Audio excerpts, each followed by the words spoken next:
Any objections? Any hopes, dreams, fears? Well, Dream's right there. Yeah, pretty much.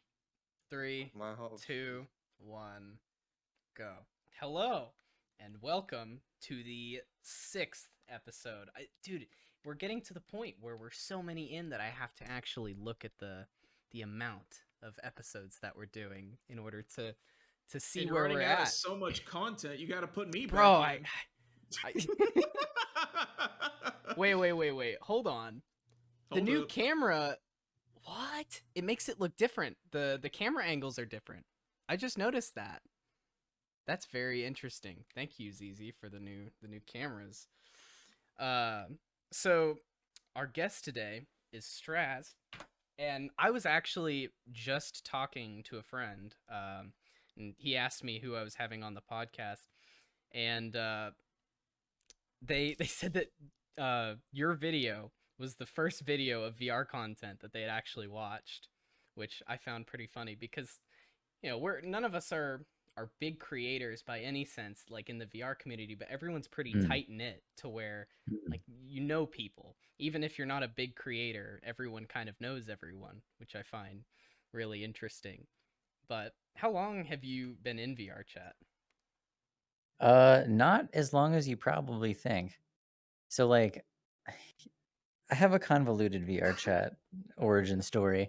I started VRChat for the very first time in I think 2017. And I literally came into the original like loading world. I spent maybe 10 seconds there. It was like, this is stupid. This is dumb. And I just left. And then years later, in 2019, I came back and it was just like on a whim. Actually, it wasn't on a whim. I had just gotten an index and I was like really super into VR. I had a DK1, I had a Vive, but like I was super into the idea of VR. But every time I would try and spend time there, I was like, this thing feels like a fucking rock on my face. I hate this. Then I got an index and I was like, oh, this is cool. I dig this now. And so I was like, maybe I'll give VRChat another try. So I did. And I ended up hopping in with my wife. And we were just like, oh, this is cool. And I didn't really think about it too much. I just like, was kind of like, okay, like this is cool, whatever. And, only maybe spent like a couple hours there. But then, of course, 2020 happened. The world went to complete shit. And like sometime in February or March, I was just sitting there with my wife and she was like, you want to just like go on a VR chat? And I was like, sure. And we ended up just like world hopping for like literally like 6 hours straight. And I think that's like what makes you fall in love with like VR chat is like if you just go in for like 30 minutes every day or something, it's like eh. But like if you can like just binge for like a couple hours just going around talking to weirdos and just exploring worlds, and it's like then you get hooked. So yeah, like I typically tell people somewhere around like February or March 2020 is when like I really actually played VR chat for more than like 30 minutes of my time. So your opinion went from, man, this feels like a fucking rock on my face, this is awful, to, man, this feels like a fucking rock on my face, this is awesome. Yeah. I can't, honestly, I can't wait for lighter headsets. The first like actual headset that I tried, so I had the Gear VR, the Samsung Gear VR, and that was like I'm sorry. that was my first VR experience. But I was like, oh my god, because I watched I couldn't watch a whole movie in it, but because my phone would get so blazing hot that it would like melt in the. I'm like, I'm afraid this thing is gonna explode, so I could only watch like an episode of a show in that thing. And then I was like, man, this has so much use this could be so cool in the future. And then I got a PlayStation VR, and that, you poor bastard. you see the cycle of just going through all of these headsets until, but I got the PlayStation VR, and obviously there weren't many titles to play, so I was stuck with a couple of them, and I was like, man, I really wish that there were more titles to do. And then I still had the PlayStation VR, but then I got the HTC Vive, and that was when it just took off. Like, I told myself I wouldn't play VRChat unless I had VR. And then when I finally stepped into it, I was just blown away by it just felt like a completely different realm. I had played MMOs before and things Mhm. that were more open world. I spent a lot of my time in Gary's mod when I was younger, but it just really wasn't the same as just I can walk there. I can look and Yeah. touch these things, kind of, and it's much more immersive in that sense. It So really it really doesn't make sense until you do it. That's what I always tell people. Like, it doesn't make any like, it sounds like I can't tell you. So, like, part of the origin story that I conveniently left out was that, the person that tried to get me into VRChat originally was Tupper, and, Wow. what? Wow. Really? No way. Tupper and I are actually longtime friends. I've known him for, like, 15 years. Let me So, guess. It was Wild inevitable we Guilds? had you Was on it here Wild then. Guilds? He it was the was Well second Guilds. guest. I figured it, yeah. It was Well Guilds, yeah. Uh, Um He tried to get me, and I was just like, "This is." I was literally my friend group that we're in would just make fun of him like relentlessly, like VRChat, you idiot. This is why would you waste your time on this garbage? Choose And to play MMO. yeah, yeah, precisely, right. And then like I popped in the one day and I'm like literally apologized. I said, I'm like, dude, I'm so sorry. Like this owns. Like, Like, you were right. you know, like Ugh. the slide is so far. Like you go from like this is stupid, this is dumb, like I guess I'll try it out, be a robot, and then like literally a week later, you're like I've full body ordered, I've commissioned an anime girl, and like I'm in. Like it's Where like what was that one mm, post on the was it on the VRChat subreddit? I can't remember. I just saw a screenshot of it, but it was just like, I got into VR in 2017 to be a funny Ugandan Knuckles, and then it was a screenshot of them with thighs and a fucking bottle of vodka Oh, between their legs no. in full body. No, I know that subreddit post. I know it. I know the image. It's melted in my mind, and I hate it. But yeah, no, And the that's thing is like I've seen that in real time. It's like, yeah, man, you, what have like we become? you can What put names and happened? faces to it. Yeah, That's the that's problem. that's what's scary is that firsthand experience. Oh God. Oh it happens man. to everyone. Like even if you don't fall, you fall into something. Like even if you somehow manage to like just dodge the whole like anime subculture, you're gonna find something in VR chat that makes you obsess over it. It's just hard not to. It's like there's just so many people. The like the very first video I did about it feels like the old internet. That's kind of like the vibe though. It's like you have those really niche communities you find in VR chat where it's like and it's so hard to find that stuff on the like larger traditional internet, but you come into VR chat and like you'll find it. Like God, Jesus, like a year ago, I didn't look into it more than this, but I think it was at like VRCon or something. And there was like, yo, we were like a car culture like VR chat group. And I'm like, that's dope as hell. Like, why? But also cool. Like, that's just, And I love another that. another thing is how it's so much easier to just walk places and walk through a portal and go see things than it is to like scour through internet forums looking for Mhm. communities and different things like that. You're not on your computer looking around. You're just literally it's like walking through the park, you're just seeing things as you go. So it's a much more natural experience to see all of these things. But as far as anime subculture goes, if FBC is ever an anime girl, something's wrong. Something is Hell has deeply frozen over. yeah, hell has frozen over. Like, I have gone a downward spiral, or I'm not me anymore. Somebody has stolen my body, or That's is the that's how person I me? know that you've become a Zuckerberg clone. Is if you are in an anime girl and you're trying to sell me a product, I'm like, this is not FBC. This is a demon. This is something else. Got that sweet baby rays out. Mm. Oh no. Yeah, Yeah, no, what that's the even real are crime. those? What do those do? I saw those on his Sweet baby rays? the The Ray barbecue Bans. sauce. Yeah, it's Oh, oh the no, Ray-Bans. The Were we glasses? talking about the same glass. thing? No. No, he was Okay, talking I about. thought you were talking about the Zuckerberg Ray-Ban integration No, with no, the no. smart glasses. He's talking No. about the Sweet He's Baby talking Ray about sauce that was on the barbecue shelf when sauce, it was man. like showing the meta like stuff back when they were showing the whole meta trailer, there was a second. Oh yeah. The Jesus. the barbecue it's sauce in the background. Just the barbecue sauce in the background. Yeah, it's Sweet Baby Ray's because that's what he does when he's smoking his meats. Smoking these meats.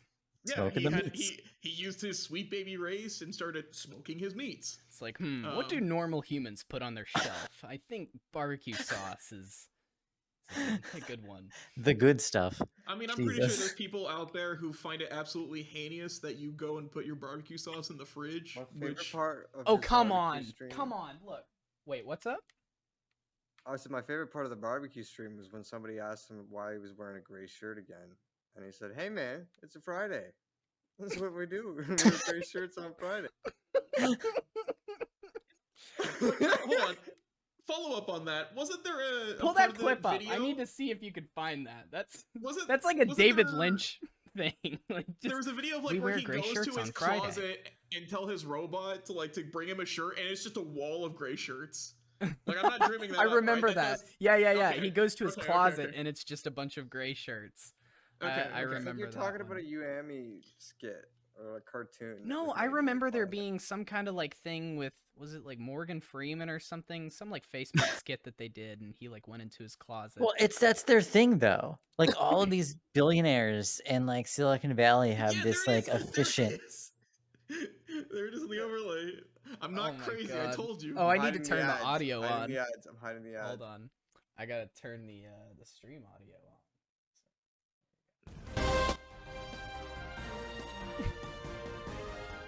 Oh Hello boy. and welcome. You're listening to One Indian News, and I'm Pooja Sachdeva. Facebook CEO and founder Mark on. Careful, we Zuckerberg don't has want to get recently copyright returned from his strike by 2-month this paternity news network. But yeah, is that his closet? Yeah. Look at all my shirts. You got It's- gray. Why? Yeah, That's how it is. That's what they do. It's like time saving to them. It's like, oh man, identity? Nah, dog. Let me slap one of them shirts on. It's like there's gotta drink my Jesus. Soylent. Gotta get my gray shirt on. My jeans. I It's like mean, if the Steve Jobs about to forever say, Steve changed Jobs, the he fucking was- billionaire he getup. Like he he, looks at the turtleneck, yeah. Mm. so it's no different. Yeah, there it is. Smoking the sweets. Sweet baby rays. Sweet baby rays. God. Also, I just love the lawn chairs. Look how like crinkly they all are. Like he didn't even care to make it look presentable. He just plopped it down. That is going on the ribs. Sweet Baby Ray. Oh, Sweet baby rays. Rays to Sweet Baby Rays. Sweet Baby Rays is very good. Sweet Baby Rays. not gonna lie, I thought that man standing in the background was equals 3 for a moment there. William Johnson. Alright, I think we get the point. Yeah, He yeah. likes Sweet barbecue baby sauce. race, whatever. Mm. Although, went on a hold crazy on. I want to touch back on something because you mentioned Yeah? something that makes me kind of upset. I Yeah. have a bottle of Head Country in my fridge right now. Okay, what is Right. wrong with keeping barbecue sauce in your fridge? Oh, absolutely not. I do the same. Like, what is it? I have Ray's barbecue. You know, from like the barbecue joint Ray's. That's like down the road that I was trying to get you to go to, but I remembered that you were vegetarian. I was like, that's a stupid idea, and we went to Hideaway instead. No, they sell their own brand of barbecue sauce, and I absolutely love it because it's spicy and peppery. Anyway, I'm getting off topic. No, I keep my barbecue sauce in the fridge, but I know there are people out there who keep most of their sauces in the pantry. It's the What? same kind of people. Oh, you were it's the same- saying okay. You were saying the opposite way around. Okay, Yeah, no. But- It's the same kind of thing as like people who put their bread in the fridge when they want to. I don't hold understand it. Wait, that. what? I don't understand that at all. No, That's- that's That's a thing. that's I mm. do that. Don't do that. Don't Okay, do hold on, that. but We you're put, you're like, from 5 like loaves. funny clown country where you put milk in bags. Like No, I don't we trust literally- anything that you listen, do. I'll explain why we do it because Funny we have clown. vaccine mandates and all that noise, and like going out of the house is just a nightmare. So when we get bread, we get lots of it, and then we just put it. But in the why not fridge. freeze it? We put it in the freezer. We don't put it in the fridge. Sorry, yeah. Okay, there you go. Oh, Okay, right. okay, okay. Yeah, I'm Okay. like you're just I keeping thought it was cold the bread. Same difference. Cold bread's cold bread to me. I don't know. Have you ever put Reese's Pieces in the or not Reese's Pieces, but Reese's cups in the freezer and eaten them? All the time. Dude, That's where so most of my good. chocolates That- go. Like, okay. if I buy chocolate, it's going in the freezer. To That's have the it later thing. Like that. Chocolate is like it's like B tier, but then when you put it in the freezer, S tier. It's fucking Okay, My here's question is, something. What Also Here's American something. chocolate. Here's something for you. I Uh-huh. saw this on the box. I ate a Pop-Tart earlier today. I saw this on the back of a I know box. exactly where this is going. Yep, because I know this too. Have you? They say like freeze your Pop-Tarts. It's delicious. I literally can't imagine why in the Why? world I would do Why that. would you want a No. brittle Pop-Tart? What's wrong Literally, with that you? is advertised on the box Yeah. itself. You could put it in a microwave, you could have it in a toaster, or you could freeze it. Those are the three So ways. they went the whole other way. Instead of just being like put it in the toaster, they were like, fuck it, I don't know, put it in the fucking freezer. That'll be a whole other thing. Try that. Put it on ice. Or Like, open it and eat it as it's intended, because that's I No, don't- I you don't put want it in no the no. Pop-Tartsicles, Listen, man. you always Depending on put the flavor. you put Depending on the Pop-Tart. flavor. Yeah, depending on the flavor. There are some Pop-Tarts that belong in the toaster, and there are Mm. some that you can cinnamon eat. stick. The fudge Yeah. ones. The Yeah. cinnamon, fudge brown ones. sugar cinnamon have to be in the toaster. Yeah. I agree. But nobody wants to eat Pop-Tartsicles. What the hell is that? Like, I know. I can understand if it was maybe a fruity flavor, but I'm not the guy buying fruity Pop Tarts. I'm the guy saying, this is already a sugary breakfast snack thing I shouldn't eat. I'm just going to get the s'mores anyway and just be done with it. I just skip breakfast most of the time. Same. And then Yeah. the times that I do eat breakfast, I eat. Please don't get mad at me. Yeah, let's hear it. I eat a bowl of plain Cheerios with oat milk. That's fine. Okay. That's fine. that's That's my fine. that's mean- my sadness meal in the morning. No Sadness flavor, no nothing. Just get Not my even like a get my little bit of sugar metabolism. to add to it. Sometimes mush bananas. in a bowl. Bananas in Cheerios. Oh, Always dude. good. Okay. Always good. And strawberries, but that's too much effort. Yeah, that's a lot. That's too If much. if you're eating that strawberries or your Cheerios, you probably just shouldn't eat Cheerios. Just get some strawberries and like a fruit salad or something. I don't disagree. Nice. Okay, I'm more of okay. a monster than you, though. Hold on. I'm hold 100% on. more. I want to get your guys' opinion on this one. Okay. What Here we about go. salting your watermelon? Oh, yeah, absolutely. Okay, I think that's a Okay. southern thing because there are some people who are like, "What the fuck is wrong with you?" But It's the I've same done it argument- always. It's the same thing about like people who know it as turkey stuffing or dressing.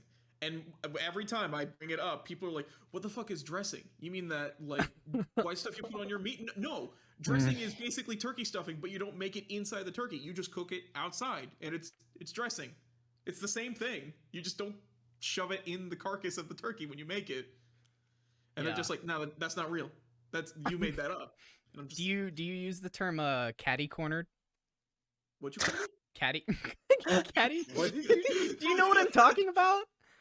I Nobody- do, Every I time do. you say it, Okay. I know what you say, but I don't want to correct you because I feel bad. What It's do you just mean like, oh, correct say- me? You say it like that. That's cute. It's Catty-cornered? It's kitty corner. No, it's catty. There's No, catty it's, cornered. it's catty corner. It's catty Yeah. corner. No, it's kitty corner. No, it around- isn't. What? No, Look it No. up. it's Look always it gonna up. be- No. Look it up. No. Just Look like, it what up. are we That's talking the about? one time Someone I'm not Dreams. gonna created- Google. Dreams. You are in front of a computer right now. You are the producer. Your entire job. I know. Look this up, because I know I'm right. And I'm not What do you- gonna. I'm not gonna look like a moron on my own podcast. Look this Hey, up. Pixel, stop arguing with the funny haha clown man who lives in milk bag That's country. true. That's true. What are you talking Kitty about? corner. Explain to me. What Kitty Okay. corner. No. Kitty corner. No, you're looking. Kitty catty corner. Stop repeating it. Stop. Kitty corner. Why is it Kitty saying it? corner. Why is it Why Kitty is it corner. repeating saying it? Kitty corner. I'm going to hurt Anyway, you. What Okay. is it? CATTY cornered. So something that is catty cornered to you is like if you're at an intersection and adjacent to you across is like if you're saying the ice cream shop is catty cornered to the Walgreens. You know, the Walgreens is on one end and then on the direct other end of the intersection is that thing. So Oh. it What do you mean a kitty Catty corner? cornered. yeah, catty cornered. See? You're so dumb. You don't know what you're talking about. You live in There's two fantasy different- land. There's two You different. live in There's Leaf two different kinds. fantasy. There's kitty corner and now there's catty corner. Okay, but are the definitions different? Well, It's the yeah. same thing. It's Hey, a regional this is a thing. podcast, by the It's way. a We're so regional glad we thing. brought you here for these conversations. Oh no, specifically. this is golden. It's the same. The only reason I know what this is, where I live, we The don't have exact this same stupid thing. bullshit. We don't have this Oh, stupid alright. bullshit, right? This is literally like it's a. I took that. I'm sure everyone's seen it. It was like a couple, like maybe like 4 or 5 years ago. It was like we're gonna figure out where you live in the country. Yeah. How y'all and yous guys talk. It was a New York Times Yes, thing, a yeah, test that yeah. you do. Yeah, it's super cool. And it Yeah. actually got me really, really correct, which is interesting because I don't think most people would guess where I live based on how I talk. So it's kind of interesting for them to. I mean, only when I'm like trying to like gussy it up, only will I ever like bring out the southern slang. But 9 times out of 10, it's like, no, this stays hidden. This Yeah, is locked exactly. away in a chest. No one It's not needs to brought know out. of my roots, please. Please keep this far away. And the thing is, it's like when I'm talking to family or friends or people in real life, it tends to Locals. come out. Yeah, Oh, locals. absolutely. People caught me on it. Like I got into I was calling my dad one day and somebody heard it over on Discord, and as I was talking to my dad, as I hang up, and also a leaf by the way, he's like, FBC, you sound a whole lot southern on the phone. I'm like, shit. Whoops. Just God like damn it. not even aware. Damn it, Bobby. Sorry, Dad. Well, excuse me, man. I probably have COVID. I just went to a Porter Robinson concert, so maybe it. Nice flex. Yeah, I went to Dallas, Texas. Fia to basically convinced me to go. I don't know if you know Fia. I do, had her on yeah. here. Yeah, she kind of coerced me into it, but Weird way to phrase it, but okay. well, I intended on going, but it was I was about to go to the one in Oklahoma City because that would have been closer to me, but it was on a Wednesday, and I was like, I'm not about Yep. to drive all the way to Oklahoma City on a Wednesday and then drive back. So Oh, you could have crashed at my place. You know you could have. but here's the thing is, it's just a 1-day thing. I'd rather do it on the weekend, right? Where I have like Fair. the time to like sleep in and I don't have to get up. So I waited Right. and then I went to the one in Dallas, Texas, and that was awesome. I don't know if you've seen some of Porter Robinson's stuff, like his VR integration things, because they're really, really incredible. And his live set was so good. The visuals were amazing. Oh man. My favorite part was the fact that in one of the visuals, he had Anthony Fantano's review of his Worlds album with a 5 on it up there. To like really dunk on him. But yeah, that was really I gotta. So I think I learned something recently. Mhm. So like I'm friends with a lot of people that like Porter Robinson a lot. Like I feel like it's just part of being involved in the VR scene. Yeah, exactly. Fee and I were talking about that, how it's like everyone seems to like Porter Robinson. All right, well, let me get kicked off the podcast then. I literally know 0 things about Porter Robinson. I've seen literally nothing or whatever the heck. I like I Virtual was Self. listening- I was Like listening to I like Porter I like Robinson his before I side found projects. VR. What's up, Dreams? I said I was listening to Porter Robinson before I even had VR. Yeah, so was I. went. Okay, listen, you're I not went. special in that. You don't need. This isn't a competition. It is. It's always a competition with music with us. You know. I know it is. I know between you and I, it's like, well, I found this artist first. But listen, we're on the podcast right now, and goddamn, I know. this is way less professional than a regular bucket list episode. This feels more Eh. like a pales in comparison. I haven't even gotten to like my questions yet. Wait, you mean to tell regarding me I the jumped up from Pales to an actual podcast episode? Yes, Am I actually upgraded? congratulations. Who's the one You are in talking a about salt and true. watermelon? Okay, salting watermelon is a Stop. great way That's to not have. what I It's like meant by to go sweet back and then into it. savory. I've always done it, and sometimes if you put like a pepper on there, oh, it's so good. I think that aligns with the whole like the margarita question of like, do you have your glass with salt or sugar when you have it? Assuming it's not a frozen margarita. Yeah, It's like, do you rim the glass with salt or sugar? And you do sweet and savory on my end. Always sweet and savory, not both sweet. do you ever go to Wendy's and go get a Frosty and then go to McDonald's and go buy fries to mix them together? Why are we talking No, about because foods? because if I want to do that, I'll just go to Brahms because Well, I Brahms has better actually- ice cream and better fries to do that. They do crinkle cut. Okay, but no one outside of the South knows what a Brahms is. Okay. Yeah, I don't know what the hell that No. is. Yeah, see, you and I are like, yeah, Brahms, but then everywhere else, it's like, what the fuck are you talking about? If you Think ever about it. happen to stop through a state in the South, stop into a Brahms, get yourself they an ice have it, cream. yeah. They're cheap. It's great. all of the ice cream is sourced locally from their farms in Oklahoma. It's really cool. You're gonna make me sing the jingle, aren't you? No, we're gonna get copyright strike. True. All right. Yeah. No, that's dumb. Can you? Isn't Anyway. it sad that you can't even sing a jingle or something because of fear of copyright strike? Like you can't make a cover of a song. You can't do anything now.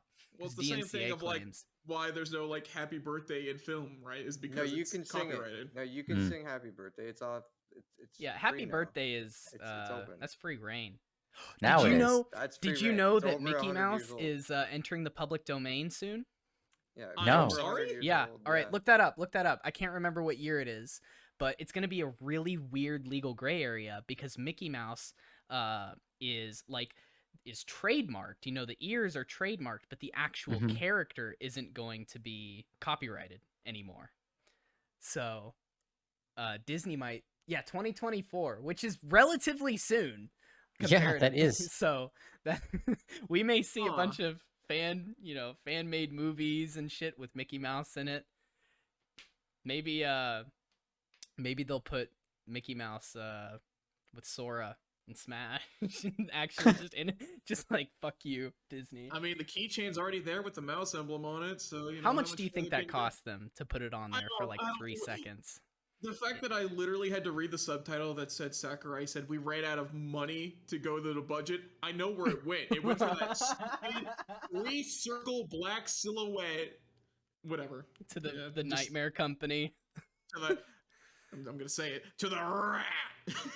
Yeah, that and I know it's not relatively soon, but I know Batman and Superman are losing their copyrights in like 2030 or something like that. So I honestly I wish that that copyright law would just go away the way that it has, because Disney has completely ruined any chance of people utilizing things in the public domain. I mean, it's been shown like things that are in the public domain have more preservation than things that came out in the 80s and are not in the public domain. So it's like, as far as preservation goes, if you want your stuff to be archived, you should release it into the public domain. Because it's like, you're not making money off of that stuff anymore. It's decades old. I mean, Disney is obviously a bit different when it comes to that, but I don't know. I think you run fan that made. you run that problem of like, remember from like the mid to late 2000s, remember when a bunch of Disney films were going behind the vault to be locked away forever to give this rush of urgency to get Yeah, like Snow White That's or so dumb. like It's the so Beauty and the dumb. Beast, and then hey, Disney Plus, Lamau, remember those films? Hey, they're all on the streaming service. Just like, You know what? I criticize that, but then at the same time, I'll have like labels for artists that I like, and they're like, "This is the last time we're gonna press this on vinyl." I'm like, fuck, I have to go buy it, and I what feel do you mean? obligated to Pixel? go- You can just go and use Tidal. Remember? You don't even want to bring that up. You don't. know, I you don't, don't. I You know, don't I want to bring know. up music around me. All right, so I stalked one of your videos, right? And I saw Okay. the records in the background on the shelf. Mhm. So, do you collect records? I do. Or I did. I should say I haven't really. So I haven't, because of COVID, I really haven't had a chance to go to a record store in the last like 2 years. And yeah, I it's shitty. I try not to. It's real easy. So like I started collecting records right when it started to get popular again, and like I guess like 2012 or 2011 ish is when I started. And so there was like that brief moment in time when no one was reissuing stuff on vinyl. If it came out originally on vinyl, you could grab it. There were a couple labels that would release stuff on vinyl. You could grab it. So like I would like going to the record store because I live near a couple that are fairly big. And so I would just go and like, you kind of dig around some crates for a while. You pick out some cool stuff. You come home, you find some stuff that you want. And you find some stuff that like might be shit, but sounds cool, and you grab it. And I would just pick it up and listen to it. And I did that for a while. And then like over the years, like it became a collector's thing. So like all my favorite bands, I wanted to have like their whole discography on vinyl, and all of my favorite records I wanted. But like I've kind of slowed down though, Because like then it became a thing, like you said, where it's like the labels would come out and be like, last time this is printed, or like get this like 6th version we've printed, this special edition Yeah, on marbled only vinyl. 200. Oh, Yeah. yeah. So like I don't do that. I got out of that, and now it's like I have the bands that like mean the most to me. I try to own on like some kind of physical media, which is usually vinyl. So like I'm a big like progressive metal fan. And I own like Opeth's discography on vinyl, and I have like every version of everything that they've ever done. But like there's other bands where it's like, oh, it's cool, I like that. If a band is like a really new band and they're doing like a pressing for like a new album, I'll usually always grab that too, because I know how much it costs, and it's like I know that they're doing that basically at cost, so like I'll pick one up kind of thing. But like if a major label's like, we're releasing this on 100,000 versions of this one thing, collect them all, I don't give a shit. Like, I don't care. Okay, I will say this though. 2814, Birth of a New Day, which is one of my favorite albums of all time, just got re-released on vinyl, and they were like, this won't ship out for 15 months. It's like I'm never gonna see that record ever. Oh yeah. Like it's just gonna yeah. be like it's essentially gonna be an NFT where I'm like I own this record kind of eventually in the future someday I'll Pirates get it. music on LimeWire. Yeah, I bet you did. I walk Like- into a room and the song's playing. It's like I'll eventually own this song on vinyl. It honestly sucks. Like, so I have a friend that works at a vinyl pressing plant, and like they are super backed up. They are like ludicrously backed up, and it's just because it's gotten so popular. There's only a couple like plants that actually still press vinyl, so like everyone is backed up, and it's driven the cost for bands to actually get it pressed like way up, which is why like you've kind of stopped seeing a lot of independent artists do it now, because they can't afford it anymore. Cassette It used to be like, tapes. yeah, now it's cassette tapes because that's cheap and easy. And now I'm gonna be honest, I don't get that shit. I get it, but like I don't get it. But I don't get it. Like you don't get why people would just get like what is it, record tapes, and you're just like I get it from a collector point of view. Like it's like my band that I love released something, and like I want to own it. But like I'm old enough that like I've listened to things on cassette, and I have no warm memories of that. Like I didn't listen to shit on vinyl growing up. I think. But Sorry, yeah. I was just gonna go. The weirdest thing I've seen with a cassette tape is I have a friend who lives down in Texas. I went and met his folks. They were very nice and very sweet people. His dad in particular was this individual who had his own shed out in his backyard. He had a massive sound system, literally like wall to wall to wall of speakers, and you can see he has a cassette player on there. But here was the catch, right? Those were not any particular band cassette tapes. They were music he found on YouTube, downloaded it, and then put it on his own cassette tape. That is such a have Chad it there. move. That is That's- such a Chad move. When I discovered YouTube to that, MP3 to cassette. to cassette. You know what would be even better is if he downloaded it from YouTube and then took it to one of those bootleg vinyl pressing plants and then pressed it to vinyl himself. That would be even better.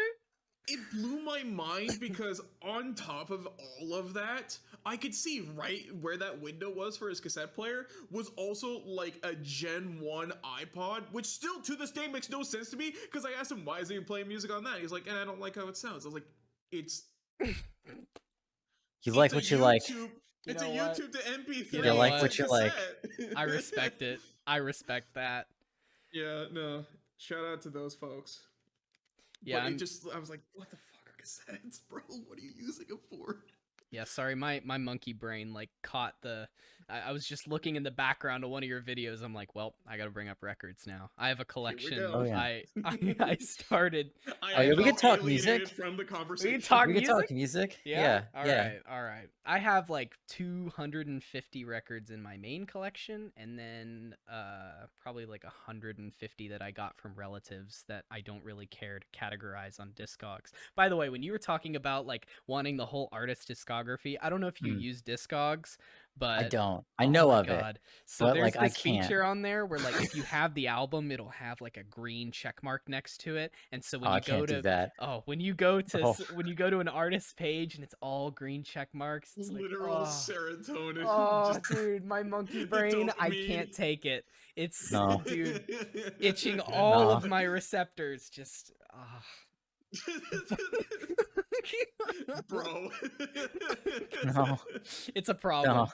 no. I can't. Like so I don't have like I don't collect basically anything, but for me for like vinyl is like something else. It's like something different because it's like I don't like collecting shit for the sake of just like I have this thing on my shelf.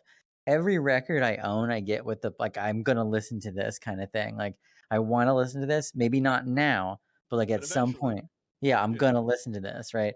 And some of them I do like The all the time. Like apocalypse when there's no internet, you get a hand crank, you can still fucking play it. That's the best part about records is if everything else fails, you can use your finger and you can seriously, it's you literally have that song and you know it what's plays it in magical? real time.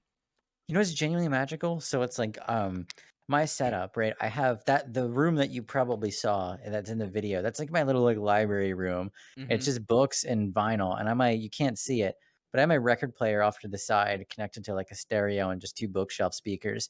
And my favorite thing in the world is that the amp I have won't really kick over to the speakers until it gets a continuous signal. And so for a good 5 seconds, you'll just hear the record from like the needle just running over it where you can make out like what it is.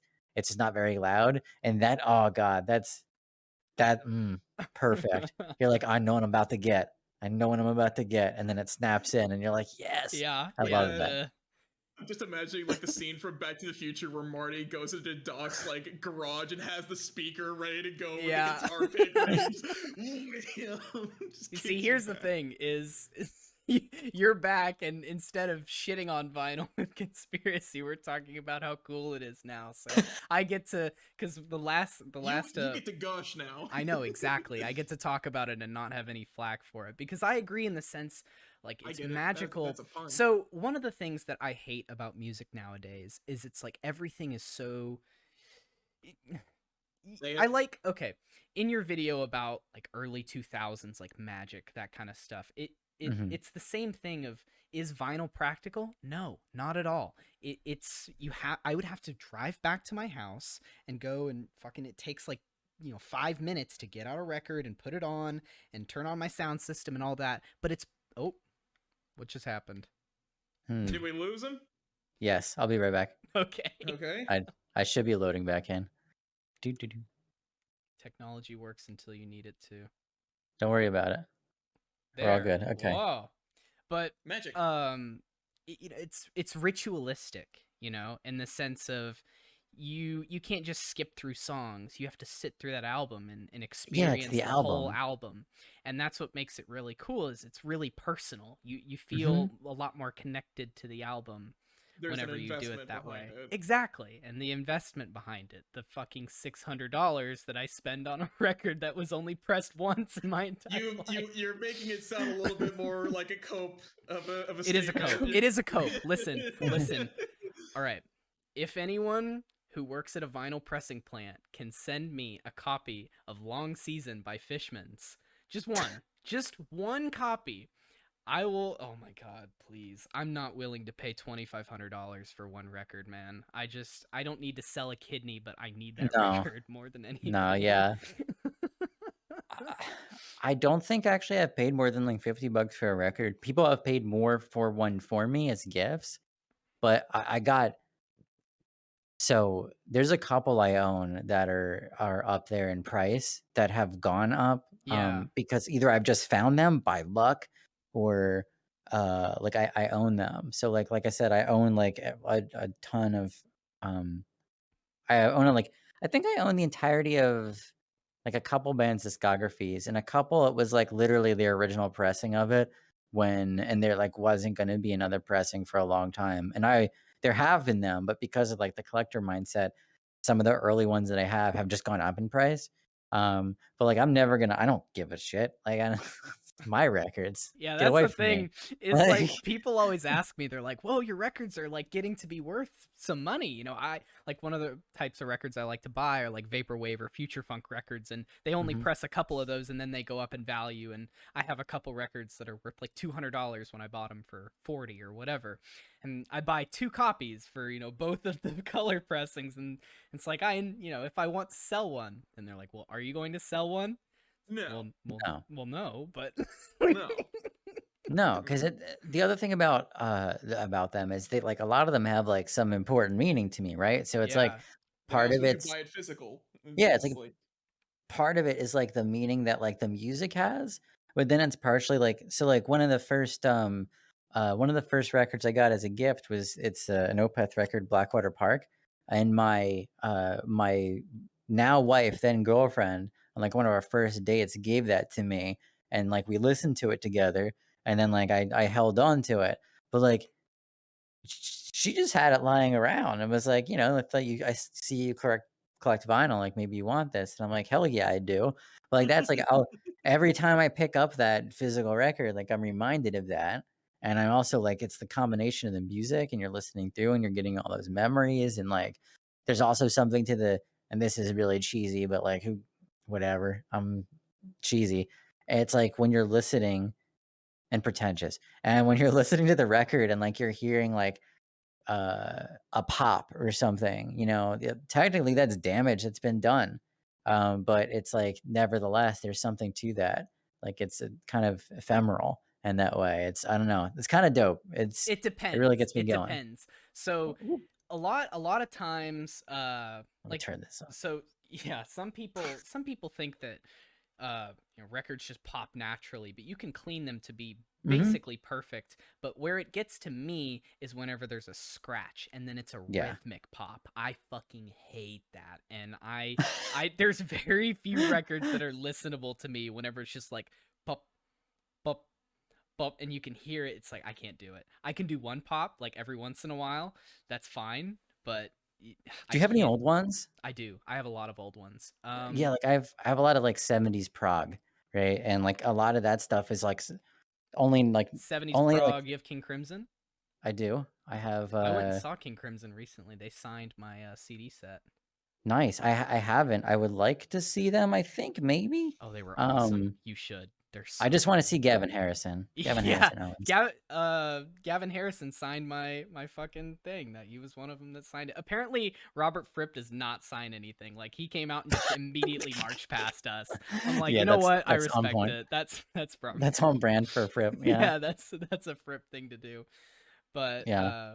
it was Gavin Harrison and Pat Mastelotto. Yeah, who signed my CD set. But the thing was I didn't bring a Sharpie that was like silver or whatever, so I was just scrambling to find a Sharpie that worked. And on a gray backed CD set is a blue Sharpie, so you can make out that they're signatures, but it doesn't look great. But I'm like, whatever, it's signed. That's awesome.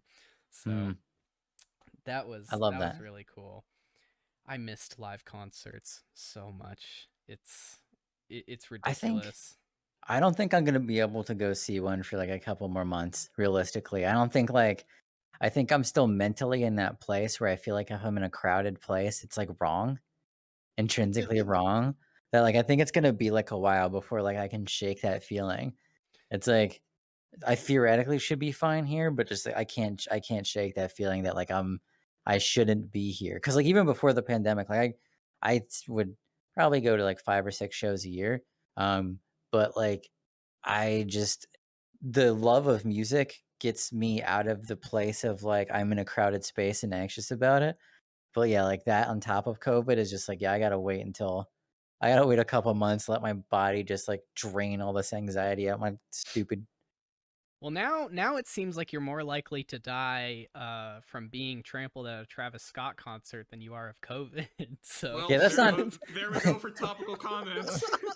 that's not helping my fear of crowds, yeah. It's so funny, right? Like it's such a polarizing thing of enjoyment because, well, obviously, first let me state, I am not a music collector. I do not have any vinyls. I was a music performer of all things, but I was not one to Band just moment. s- Band band kid moment. Band Yeah, moment. band kid moment. Yeah, no, did marching band or whatever. Anyway, it's so weird. It's funny and ironic to think about people who will spend many times in their life to go sit in a room and do nothing more but to listen to music. But at the same point, that's the point, is they're in a room by themselves. Well, if they want to go and see the creators, they got to go into a band hall or a concert hall full of literally hundreds of thousands of people, and it's no longer a you experience, but you're still there to listen to the music. And I think that's just funny because of when you mentioned the whole "this is super anxiety feeling, I feel like I shouldn't be here, this is wrong," and you just go back to the quiet room to listen to your vinyls because that's just Well, the way to do it. it's like, so like when you're there's something else that you get, I think, from seeing live music. So there's a couple bands I've seen many times, and I think the thing that's awesome is like there's a certain like phenomenology of space you get when you're sitting there listening to music in a group of people that are also fans of the band with you. It sounds different and makes the music sound different, and also there's the experience of knowing that like everybody's here for the same thing most of the time. Everyone's here for the same thing. And like you're kind of everyone's in tune, and that just like global, or not global, but just like in that room, that sensory experience is just it's very special. And I get really fucking angry when it gets fucked up. Like I have so little tolerance for when people are like on their phones at shows and shit. Dude, I Oh, lose when I was at the Porter Robinson concert and they started putting their phones up, I was like, "Are we gonna watch the show, or are you just going to record this so you can watch it on your I hate fucking that. phone later? What is the point? Why did you pay for the ticket if you're just It's going to record this? This will be the recorded later. You can see this set anytime you want." No one's ever the recorded most Porter relatable part of Robinson. that for me is like no fucking one is like ever. fireworks shows. People who have their phone at fireworks shows, and I'm just like, Come on. dude, you're not here for the right reasons at that point. Like, I can understand wanting to cherish the moment. Like, take a photo with your friends. I'm assuming you went there with somebody, because who goes to a fireworks show by yourself? Not outing anyone in particular. Anyway, point being is just you should just like take a picture or live in the moment. With that, You know what? those moments You know what it where is. it's something you Maybe live in. is this sense of attachment to the phone and like the buzzing and whatnot, the phantom buzzing that they feel that they have to have it out of their pocket and in their hands, but they still want to watch the show in some capacity. So they feel that they have to record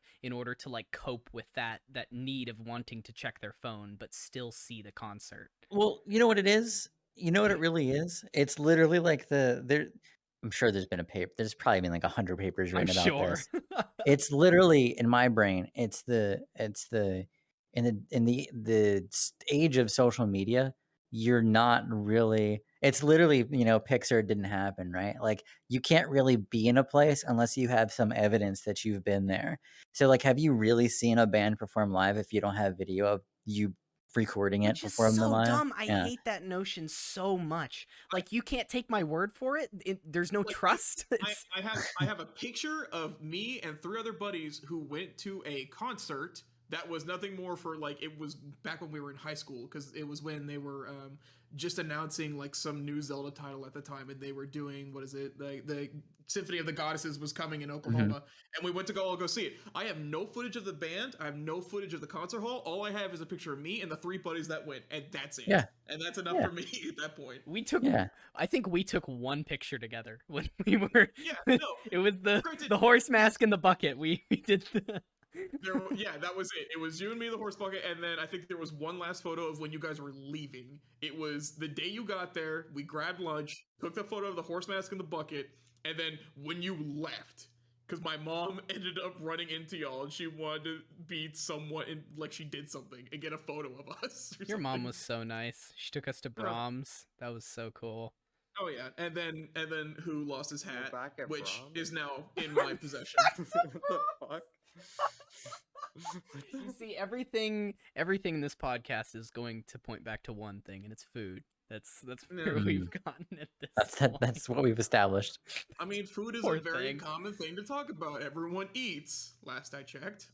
I feel bad because now it's gonna be like you show the podcast to someone and then the first 30 minutes is just talking about food and it's like, when do you talk about your content? That's So- fine. Like I said, This is I no was gonna different than any say- other conversation I have with anyone else. Like, trust me. It just this is how it goes. I will I get was to the thinking- questions. That Yeah, we'll FPG, get I was- there. I was gonna say everybody takes a poop, but we don't all talk about it. So That's wrong. I talk about poop Well, all and the time. the Well, same thing, Dreams. not you- everybody. You don't shit where you eat, or you don't eat where you shit, whatever the phrase is. And it goes back to food.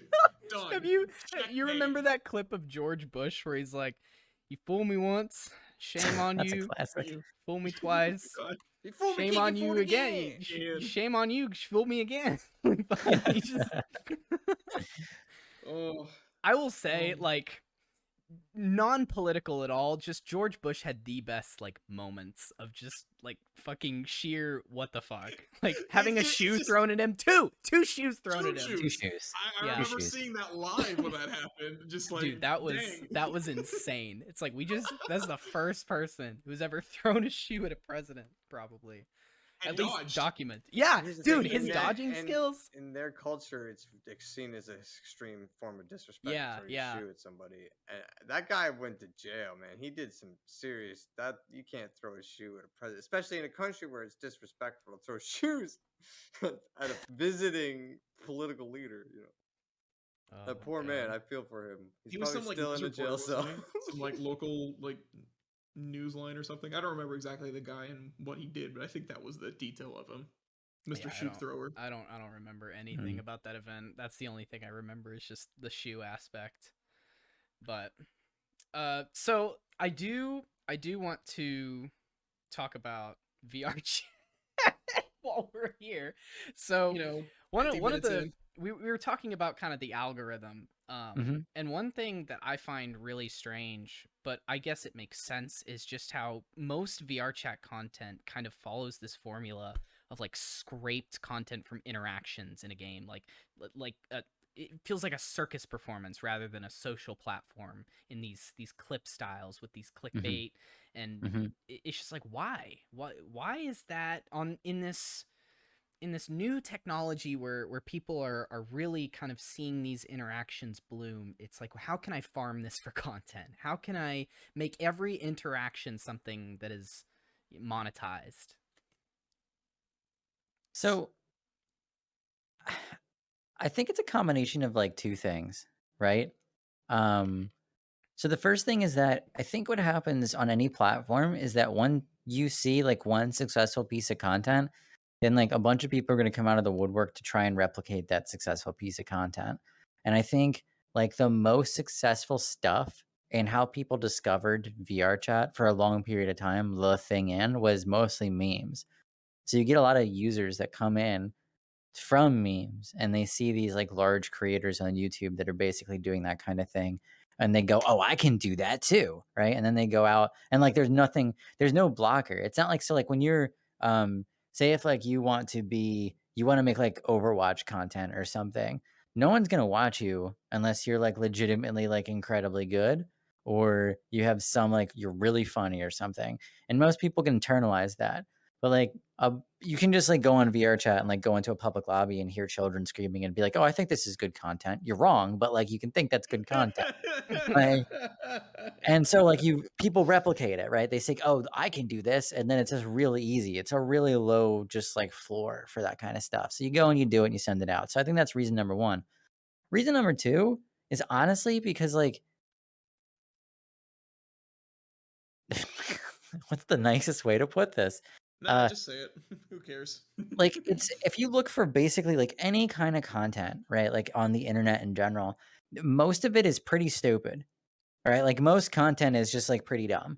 And I don't mean that as like to sound above it. Like genuinely like most of the stuff that I But watch I like is my like satisfying videos. I like my videos of people cutting sand over and over again and watching mid-roll ads and blah blah blah sand cutting. No, people want to watch someone run face first into a wall and like a cat pisses on them. That's primo content. That's what people want to watch. And like, I'm not bad.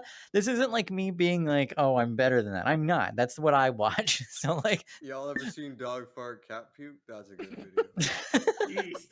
Thank you, Dreams. The classic. How could I have not? How could I have not seen that video? I The see Emmy it every Award winning. week. But no, like that's the thing though, is like that content for the most part is like it's just the widest appeal content. Like you don't have to know anything about VRChat to be like if there's a banana running around making like fart noises and like a black cat, like you don't have to know anything about VR or any of this stuff to like be like, oh haha, farting banana or something. Like that's just gonna be like, oh yeah, that's cool, whatever. And I mean, I do think that that kind of sucks. Don't get me wrong. Like I understand why it happens, but I do think, and I would think it sucked less if there was more content that wasn't that, for lack of a better term. A diverse amount of content, not the same 3 schlock skits of Yeah, like you go to Public World, or you set up a skit for friends, or just you try to edit to be funny because you got no personality. it's like and there's people that like are able to do that extraordinarily well. Like Chris Quit's Reality. I'm sure you've seen his videos. You looked at Have me you? like Have I'm you? not the Have host. It's like I've probably seen one of his videos, but the name does not ring a bell. Look him up. He's the dude. Look him up. Dreams. He like What am I looking up? he isn't always in like a Kermit like outfit, and like he always has like his green screen space, and then it's like Oh, you're talking about the guy that does the full body. yeah, he does like the yeah. full body like, and he like will fall on his he I was about to injures say, himself. Isn't that the guy who tried to do a skateboard trick on a yoga ball in Yes. VR and he just broke everything? Yes, that is him. Okay. I am now caught up. I am aware of who we're speaking of now. Oh man. So like that guy, he's doing genuinely like stupid stuff, but it's also like it's he's putting a lot of effort. Like that's to do everything he's doing, like that takes a lot of effort. And so like I respect that. And like a lot of the other yeah. This is precisely what I was That's him. Yeah, that's him. Yeah. What is going on? Like Alright. he does just this like full body trolling, I guess is the best way, where like he just goes into public, yeah, like he's on like a skate, yeah. And then people just watch this guy just die just over and over and VR, and he gets funny reactions because of course he does, right? Like, and he's done really well for himself. Isn't it He's, weird you know, how people can get so big off of really specific and niche things? yeah. Like there are certain channels that I watch where it's just they do one thing, but they do it really well, and I like watching One them. in particular comes into mind. I'm thinking immediately How to Basic. That immediately. It's just egg. All egg. Yeah, but How to Basic isn't that's not really something that stands the test of time. I guess nothing does in the world of the internet. You know, the internet is kind of a constantly burning library of Alexandria where you ever go onto your likes page and it's just like private video, deleted video, and it's like, wow, I don't even remember what content this was. It's like it's just consuming and going on to the next thing when it's so bad. But I think I definitely think that's one of the problems with all of this content too, is I think it makes, once again, kind of pretentious, but I think it makes VRChat seem like a very consumable and disposable place, when I think that like there's a lot of, and this is kind of the thing, right? There's a lot of people that will reach VRChat or that will see videos or content, and unless you really jump in, experience it, and spend some time trying to find people to actually talk to, and not just like in public lobbies, you can get that sort of feeling like, oh, this isn't a place I can spend a lot of time kind of thing. Like, is there meaningful stuff that happens here? And I think that's one, like, don't get me wrong. I want people to laugh. I want people to like enjoy memes or whatever, that have a good time. And I think, like I said, that content definitely has a place. It's just, I wish it was like more, you know? And unfortunately, that's the thing too, is like to push through that giant wall of just stuff, it takes a lot. Like it takes a lot of effort. It takes someone like, I don't think any of the I don't know if any I can name, I don't think I can actually name like maybe one VRChat creator that's genuinely pushed through that to get to like a more mainstream sort of audience. Yeah. I think the problem with it is that when you go to make content and say you choose VR to be your content, it's you end up getting into a bubble or just tunnel vision where it's only VR chat content, or the other road, which I see less people take, but those who have taken it, they can do it really well, is they expand on VR as a whole. Like the Hmm. technology, the headsets, the Yeah. tracking, everything about it. Like people who were, what is it? I believe I don't remember the guy's name, but he was the one in. Disrupt. He was making his own haptic gloves that he Oh was yeah, like yeah. showing, which like he was like, you can make them for cheap and super low price, and I'll show you how to do it too. And those seem absolutely amazing when he finally finishes that project. I don't remember his name for the life of me, and I'm I pretty know sure what if you're anyone's gonna talking pick it up, about. Yeah. yeah, but It wasn't Brad, was it? no, No, no. no. Okay. This is like all he does. I'm pretty sure. It's Oh, like he's okay. Yeah, been working on this for a while. he has a bunch of YouTube short clips as well of him like showing new versions that he's making, changing what kind of gloves he's using from like winter gloves to small, very thin work gloves to fingerless gloves or whatever. But yeah, it's kind of, and I feel like that's just it. Is people who solely put their thought into VR chat realize that there's not a lot of quality, just quantity, and there are masses of it because you And just can just pop in a world and hit the record button and try to make something out of it, I guess. it's also effort. Like it's honestly, I don't, like I said, like I really don't want to make it seem like I'm just pooping on these people's content constantly, but like it's a matter of effort too. Though it's Mm-hmm. like I genuinely do not care how many people watch my content. I don't care. I make the content because it's a fun hobby of mine. But I don't see it as a job, and I don't like have an end goal in mind as far as people subscribing or living off of it or anything like that. And so I just make what I want to make. But like if you genuinely want to try and break through, then like it's an issue of like risk reward and how much time are you going to really invest in this sort of thing and like all that kind of stuff. And it's hard And because you get into the money problem, which the money yeah, problem is, first of all, you have to have VR, and B, have it work, yeah, which is its own problem. And now you got this new hurdle of, okay, now you need to find stuff that you can record with it to make it worth the while. And just time. Yeah, and making it time and money and, having a sense of attractiveness, I guess, to a viewer. yeah. Yeah, like something I always point out that's the really one of the biggest hurdles for making content in VR. And honestly, like you see this progression even with popular creators is to get like good sound, to get like a good camera setup if you're going to record in VRChat, to make it look professional, to figure out all of these things is hard. It's genuinely like it's a dunk.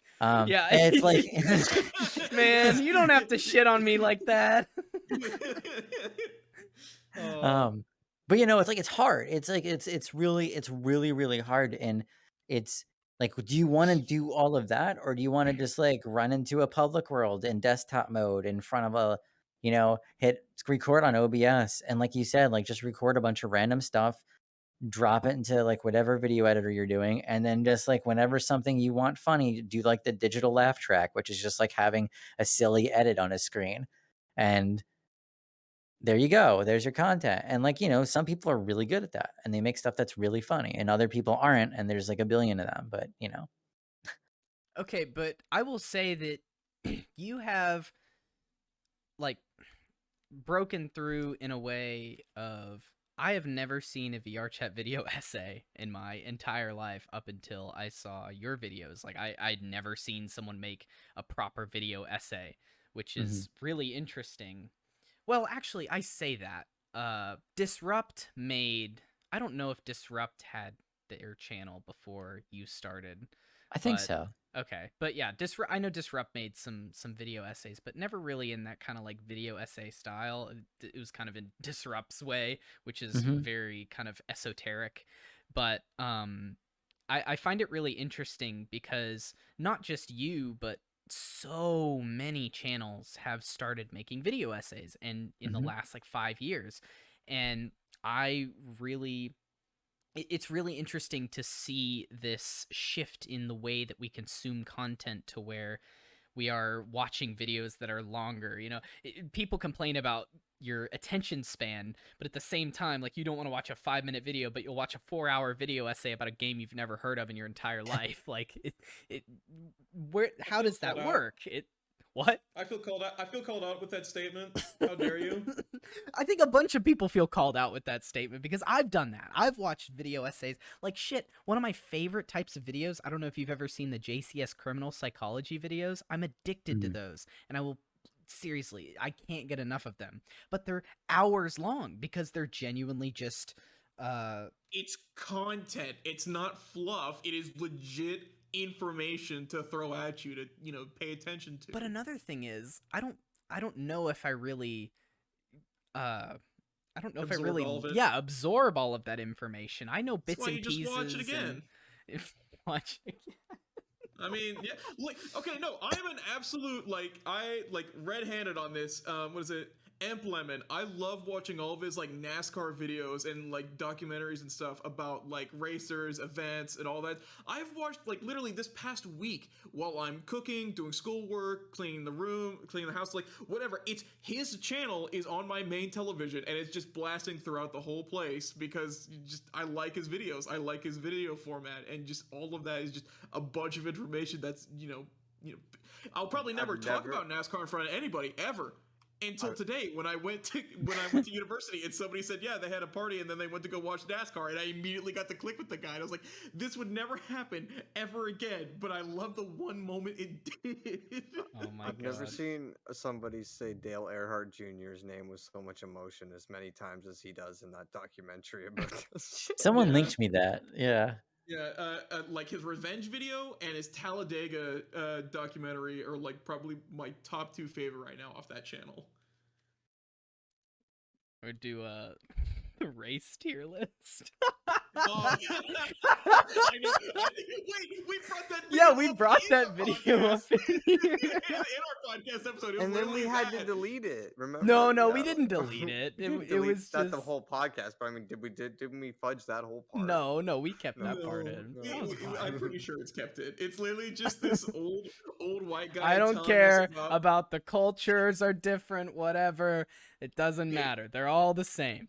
Talladega Speedway. It's just like he sets it up. This guy sets up this video about like you think that it's like a race tier list as in actual like races, like, and then he goes to NASCAR races.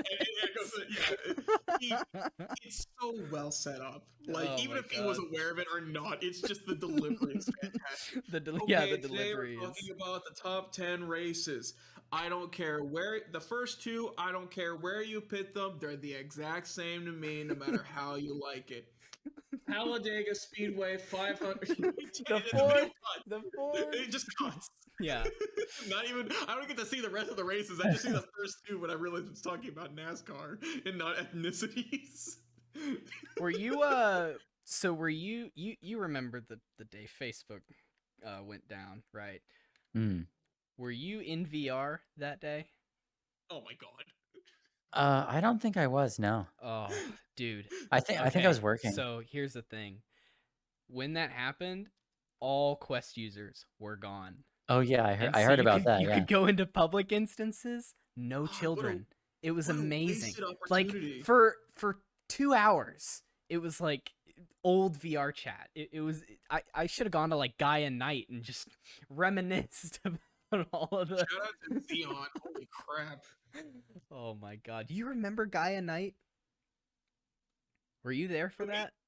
Oh yeah, absolutely. What is it? I was around March 2018 is when I started. It's so funny because I'm not sure if I told the story last time, but it was how I met Xeon, which, funnily enough, I met Xeon in person first before I got to talk to him in VR or on Discord or anything. Because originally, I only knew him through my brother. But my brother never properly said I existed. So for the longest time, Xeon thought I was just some fan trying to bother him on Discord, trying to get a hold of him, when I knew I was going to be in the same place as him. And I was just like, yeah, dude, I'm Compat's older brother. And he's like, he has a brother? That's you. Like, he brought Compat over. He's like, this is your brother? I was like, yeah. And it was at that moment Xeon realized he's been blocking me out the entire time, and he just like his face just sheer white. The color had Poor left him. bastard. Yeah, but nah, Xeon's a great guy. Love the man to death, and yeah, Guy and I, it was just. I remember those nights of just hopping in Guy Night, seeing people on the mountain hills, or just like The best down part in of Nika that map, Cave or the best part of that map was it was whatever. popular around the time that like the shaders weren't really there was no system in place to really block performance, and so anytime I would join an instance there would just be screen space shaders or whatever in the sky, just particle effects bullshit. I remember the first time I joined Gaia Night, I was sitting there peacefully, and then all of a sudden the moon from Majora's Mask starts like descending down on me. I was like, what the fuck is going on? But yeah, that was an experience. That and like Suburban House, that was a good one. Is that what it's called? Oh, I don't. I'm not going to be the right man to answer that question. You know what So world I'm talking about, though. yeah. That or Penthouse at Night. Those were Mhm. those were the days. Oh, Penthouse at Night was the classic one.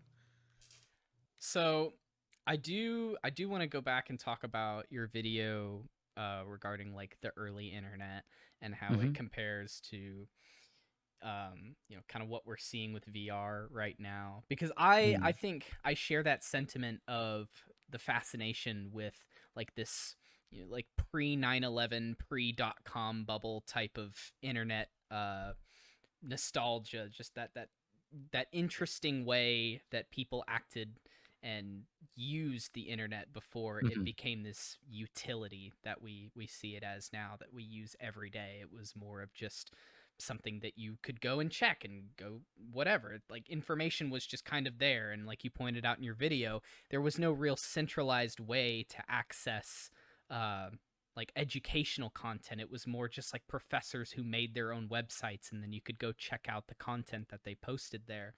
Yeah. So I think that's really interesting. But I'm just wondering, how long do you think that will last? Because obviously it took a bit for that technology to pick up with just the 90s and how that was. But obviously the acceleration of technology now is so much faster that we may miss this period much quicker than we had it then. So I think what it ultimately comes down to is thinking about what was the like driving force that really changed everything. And I think the driving force for the most part was the introduction of Web 2.0, right? Which at the time was basically this concept of like, what about the internet, but like more user friendly and with friends? And that was like the concept of like, wouldn't this be better if like you could be was more a more social experience? And at the time, that was like welcomed with open arms. It's really like we look at that moment now and we think about social media in this very negative way, but like that first concept, like pre MySpace, like when you had like things like Friendster, just the concept of like, oh, like an easier way to meet people that wasn't like a chat room somewhere or something like that. It was this like really just honest idea. And this concept of like actually being able to interact with the internet more and having it be more useful than it was. It was like all genuinely like not bad stuff. The problem was the underlying concept, the thread throughout all of that was more or less commerce, and figuring out a way how to make money off of this thing. And what you basically get as time goes on is, okay, we can make money, but now we need to make like increasing amounts and increasingly greater amounts of money. And so you started to have to find ways to monetize your users more and more and more. And this gradually changed the internet from a place where people had creative control to build things for the most part, that would actually get traffic, into platforms having an existential necessity to like funnel people towards things that were going to make them money, right? So like that's why like you had places that, even like not thinking about ads but thinking about something like closed ecosystems, like thinking about how over time, you could have watched like Facebook go from like it just did this one thing and like you can connect to people that went to your college to being, well, now you can connect to people outside of that and then outside of that, and oh, it can also do these other things and there's groups and all that. Like it gets bigger and bigger and bigger because they wanted people to spend time in their walled garden. Same thing for something like Google, right? Like Google just started off as like it's a nice way to help find stuff that you want to find. But over time, it became less about, okay, here's a platform to help you find things, and more, here's a platform that's going to give you the answer to the question you're at. You're not like, if you ask a Google a question, it's not going to direct you to 100,000 places saying like, oh, you can find the answer in these places. It's going to direct you to like literally, 1 of 10, like yeah, like just not even 1 of 10. Like it'll give you the answer for most of the time. Like it'll copy it out and it'll put it in front of you. So if you ask like, you know, what is the age of the state of New Mexico or something, it'll tell you the exact date. And if you want to know more, you can click to an article. But most people, that's the information they want. They'll move on. And for Dreams, most hold up. people, I What want did to see Mexico. how old in is New Mexico? right now. I want to When see you do it. when did New How Mexico how become old a is New state? Mexico? All right, let's take a guess. Before we see it, what order, as far as order goes, what order do you think New Mexico was in Oh terms well, of statehood? I believe can't be Oklahoma didn't old, become a it's state until new. 1907, so it was earlier than that. So I'd say 1893. That's where I'll guess it. I that meant sounds like about it. I meant in terms of statehood, like 1 to 51. Oh, where- in that case, 39. I would think in like I'm- the 40s, like low 40s. Yeah, I'm gonna say 41. What do we got here? Dreams, you can't be using Microsoft Bing right now. Yeah, I was about to say. Oh you're my supposed to God. be using- I the can't- entire conversation was about Google, and you went to Bing. That's a Chad move, honestly. That is the proper way. Just Bing Google. Is that the proper term for it? To Bing. Oh, did you know that things will lose their trademark if they become used too often? So Velcro Yes. is making a move right now to like have people stop using the How term old is the state Velcro of New Mexico? and What is that use here? hook and loop because they will lose their 1610. copyright. No. When it became a state, Dreams. Click on the people also ask tab. Click on the one underneath that. No. Look up New Mexico statehood. Like January order. 6th, 1912, 47th. Okay. 47. Well, I was wrong. Wow. Oh, How that old is are you? yeah. late. Counts. All right. So Okay. the lesson in Whoops. this is don't listen to any You VR asked the creator age. about geography, history, anything that isn't technology related. Look, man. We True. don't know. Geography is hard. I never got good into shapes when I was learning math. Okay. Where's that map of like the New York? Was it the New York Times that No did? one They knows. asked a bunch of people to Oh, put yeah. Iran I on a joke, map, but and it I was don't- just like a whole like Painful. It was painful. Painful. Thank you, Dreams. Oh man. Oh, I need to back up in my chair. I just realized where the camera is because the new camera makes it so much closer. I don't know. I Mm. like it. I'll have to show you I don't after know how I look. I just assume I'm here. And Yeah, you're that's good here. enough for me. I think I think you're fine on my end. But yeah, CZ did a great job on the new cameras. So, congrats. Yeah, agreed. I said that earlier, but I'm gonna clip that part out. Put but- it live. Yeah, I'm doing it live. But do you think like? No. All right. Anyways, True. I'm sorry. thank you for watching. It's been a great episode. Hope you come back. God I had to damn get you. one. Had to get one. You were too slow with your words. Listen, man. It's better to be slow with your words than it is to use filler words. I'm trying to do that more. You know? All right. Mm. Instead of using things like like just pausing instead Sure. of needing to fill that silence. I think that's See, I like Bing because it gives you a nice, cool, like woodland background. Where I Google's like always Bing white. because it gives me a woodland background. I like the tree because I don't know what a tree is. I speak to the trees. Oh god. I'm the tree meister. How many times if I reference that video, fucking drinking out of cups? You know what I'm talking about? I know. Whose chair is that? It's not my chair. Not my Not chair, not my chair. problem. That- That's what not I my say. problem. Yeah. Get real. Get real. Yeah, right. I bet that's where that came from. The whole meme of get real. Just- It is. It is. Really? It is. And I hate it. It's where it started around my friend group, and then it just like, yeah, no way. Yeah, no way. no Get way. real. Get real.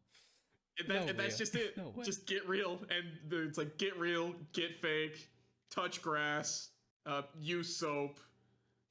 There's been numerous ones been created in the past, and just I hate it. Oh, I guess when I asked about vinyl, I should have asked. You Mhm. actually DJ? I do. I Oh, do. shit. As of this year, yeah. Nice. So I have I bought. Let me tell you something. You're gonna be mad at me, okay? I bought a Pioneer DJ deck, Uh-huh. and I've used it maybe 3 times. Like That's fine. I was That's like, fine. I'm gonna DJ, and I was like, no, I'm not. Never mind. So like Yeah, too hard.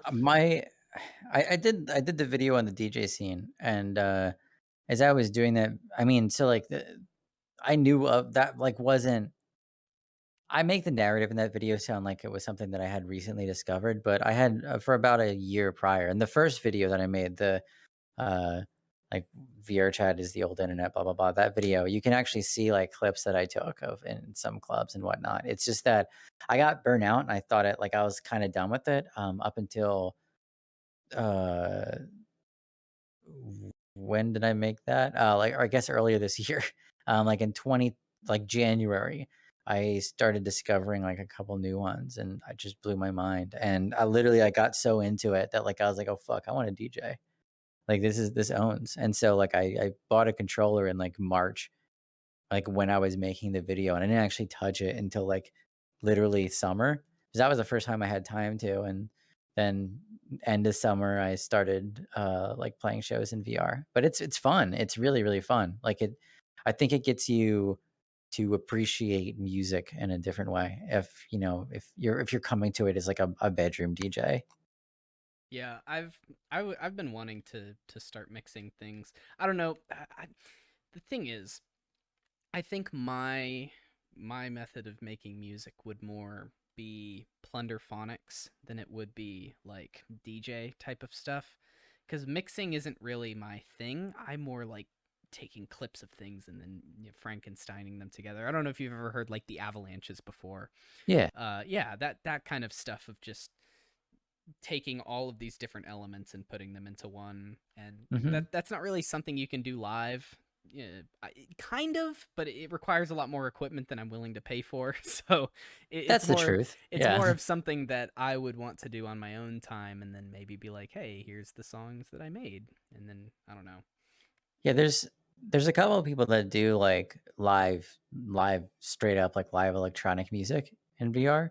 Um Ohm is probably the most well known of them, where he uses a bunch of electrons and some other synths to like he'll DJ alongside of it, but like he'll DJ for a bit and then he'll like merge a song into basically uh like a synth, and then he'll like play some stuff on synths for a little bit. Like modular Um, synths. yeah, yeah, God damn, that's such an and expensive fucking hobby. I wish I oh could do yeah, it, but no, it gets better, and then he'll like Same hobbies are expensive. he'll then like get like a really good sound going and start playing like guitar over it. Like he's a super talented guy. you say all hobbies are expensive. Yeah, dude. I mean, I look at all the stuff my dad's into. Like, I mean, because he's a boomer. You know, fishing, $40 golf, for bowling, 5 all that Warhammer stuff's models. expensive. What is that? Yeah, 40K. Look, if one of these things that I will leave this floating rocket space, it's me never knowing what in the world 40K is about, and I plan to keep it like that. Just because all I know is the amount of money, like the amount of money people will go into debt for just for those figures, and it doesn't make sense for me. Plastic figurines Like, made of the cheapest plastic imaginable. $40 for 5. What are you That on? ain't my scene. dude, to just play at this point a board game in the a sense it was intended then to you be. I'm gotta not talking about glue the video games. I'm And talking then you about gotta like paint them. and yeah. And then you gotta get in the car and show up to a weird place with all these sweaty people that are looking at you weird while you play the game that you don't even understand, and then they laugh at you like, "Look at this noob," and they destroy you. And then you go home like a kid, and you're like, "What did I do this for? And Why am that's why I playing never got into Magic the Gathering That because I there had are that same some hobbies. situation. There are some hobbies like that. It's just like, why even try?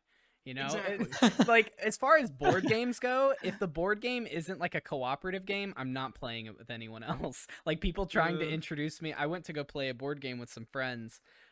We played Root. I don't know if you've ever heard of Root. That's a really I've heard fun. of it, I believe, but I didn't play much of Root it. Root is so much fun. It's basically like, it feels like a video game on a board, but It's a you dungeon crawler, isn't it? Yeah. But it's a board game. Yeah. Oh no, I know exactly what it is. Okay. I was just like, I had to refresh my mind because I had a buddy who was super into board games in college, and then he's up and gone. But I remember or well, seeing not that dungeon people doing crawler, it. but more like you control parts of the board and you have an inventory, Mhm. and you can like scavenge the board, and you can like move. Basically, you're just trying to advance and get as many points as possible based on what race of animal that you are and what that animal does. Like my favorite is the vagabond, which is this little raccoon character, and it's one raccoon. And so you have like these, you have the marquis and the, god, I can't remember the other name of the other race that typically fight against each other, but they're against each other, and then you're this like neutral, just kind of like vagrant wandering between them, and you trade with them and steal their stuff, and you can backstab them at any point, but like it works in your best interest to like trade with them, and then at the last minute you can do that. And it was so funny because my friends were playing for the first time and I was playing Vagabond, and they were at the end of the game they were like, it's like we're playing chess and then you just threw some marbles in here. It's like you're playing a completely different game than us. You're just ruining our experience. Like you put another queen on the board or something. It's just Threw a checker piece at your face. Yeah. But Go it's the fish. thing is, like, with some of those games, it's just so hard to get into them without knowing prior thing. Like, take fighting games. Fighting games Oh are my really God. hard to get into That's a because hard of one. yeah, you just have to play on your own and get fucking good, because otherwise you'll go to an arcade, play with someone who's been playing since they were in their father's sack, and then just get absolutely destroyed. Like, you just don't get to play the game. That's the thing, is you straight up do not get to play the game. Like, no inputs, nothing. You can't do anything. That was me with fight. Like, I didn't grow up on fighting games. I didn't have a fighting game sense. No, I spent a good like 6 years of my life playing MOBAs, and I regret just about 90% of it. But at that same point, getting into fighting games is probably one of the most enjoying things ever, because just getting to beat up bots, you're just like, dang, I feel pretty good. And it's the fact of like, and I guess, yeah, that's the make or break of what's the point, is either you play the game and get absolutely thrashed, and either two options happen to you. Either option one, dang, I want to be as good as that, or I want to try and beat him or her or whoever, and just try and do it again. Or what's the point? Yeah. If there's so much a time investment for this, why should I learn it then? Because people will, and the issue with fighting games is, and this is completely off topic at this point, is the fact that a new game will come out eventually, so all that time investment means nothing, because now you gotta learn a new game, like or a new game system that has its own mechanics and its own BS and its own problem, other than it's you and one other person. You have a life bar, make it 0, go. Yeah. It's just like, why everyone was playing Guilty Gear, and then all of a sudden Strive comes out, and it's like, fuck that game, we're playing Strive now. It's like, you have to learn how to play Strive. Like, god damn it. All right, so I know that in your video you talked about how, like, one of the reasons you didn't pick up VR right away is because you played competitive games, and if there's not a competitive aspect, it's hard to get into a game. So it's funny because I'm kind of the exact opposite, in the sense of, like, most of the games that I've spent quadrillions of hours on are games that have no real purpose, like Gary's Mod, or I played this, it was a like mobile MMORPG called Grail, Graal, Grail Online, classic.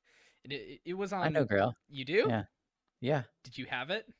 If I'm thinking of, like, I didn't know it became a mobile thing. I'm assuming it's the same thing. It became mobile after a while, but okay, I went back and it was the on same one. PC in like the early 2000s. Yeah, I remember it. Yeah.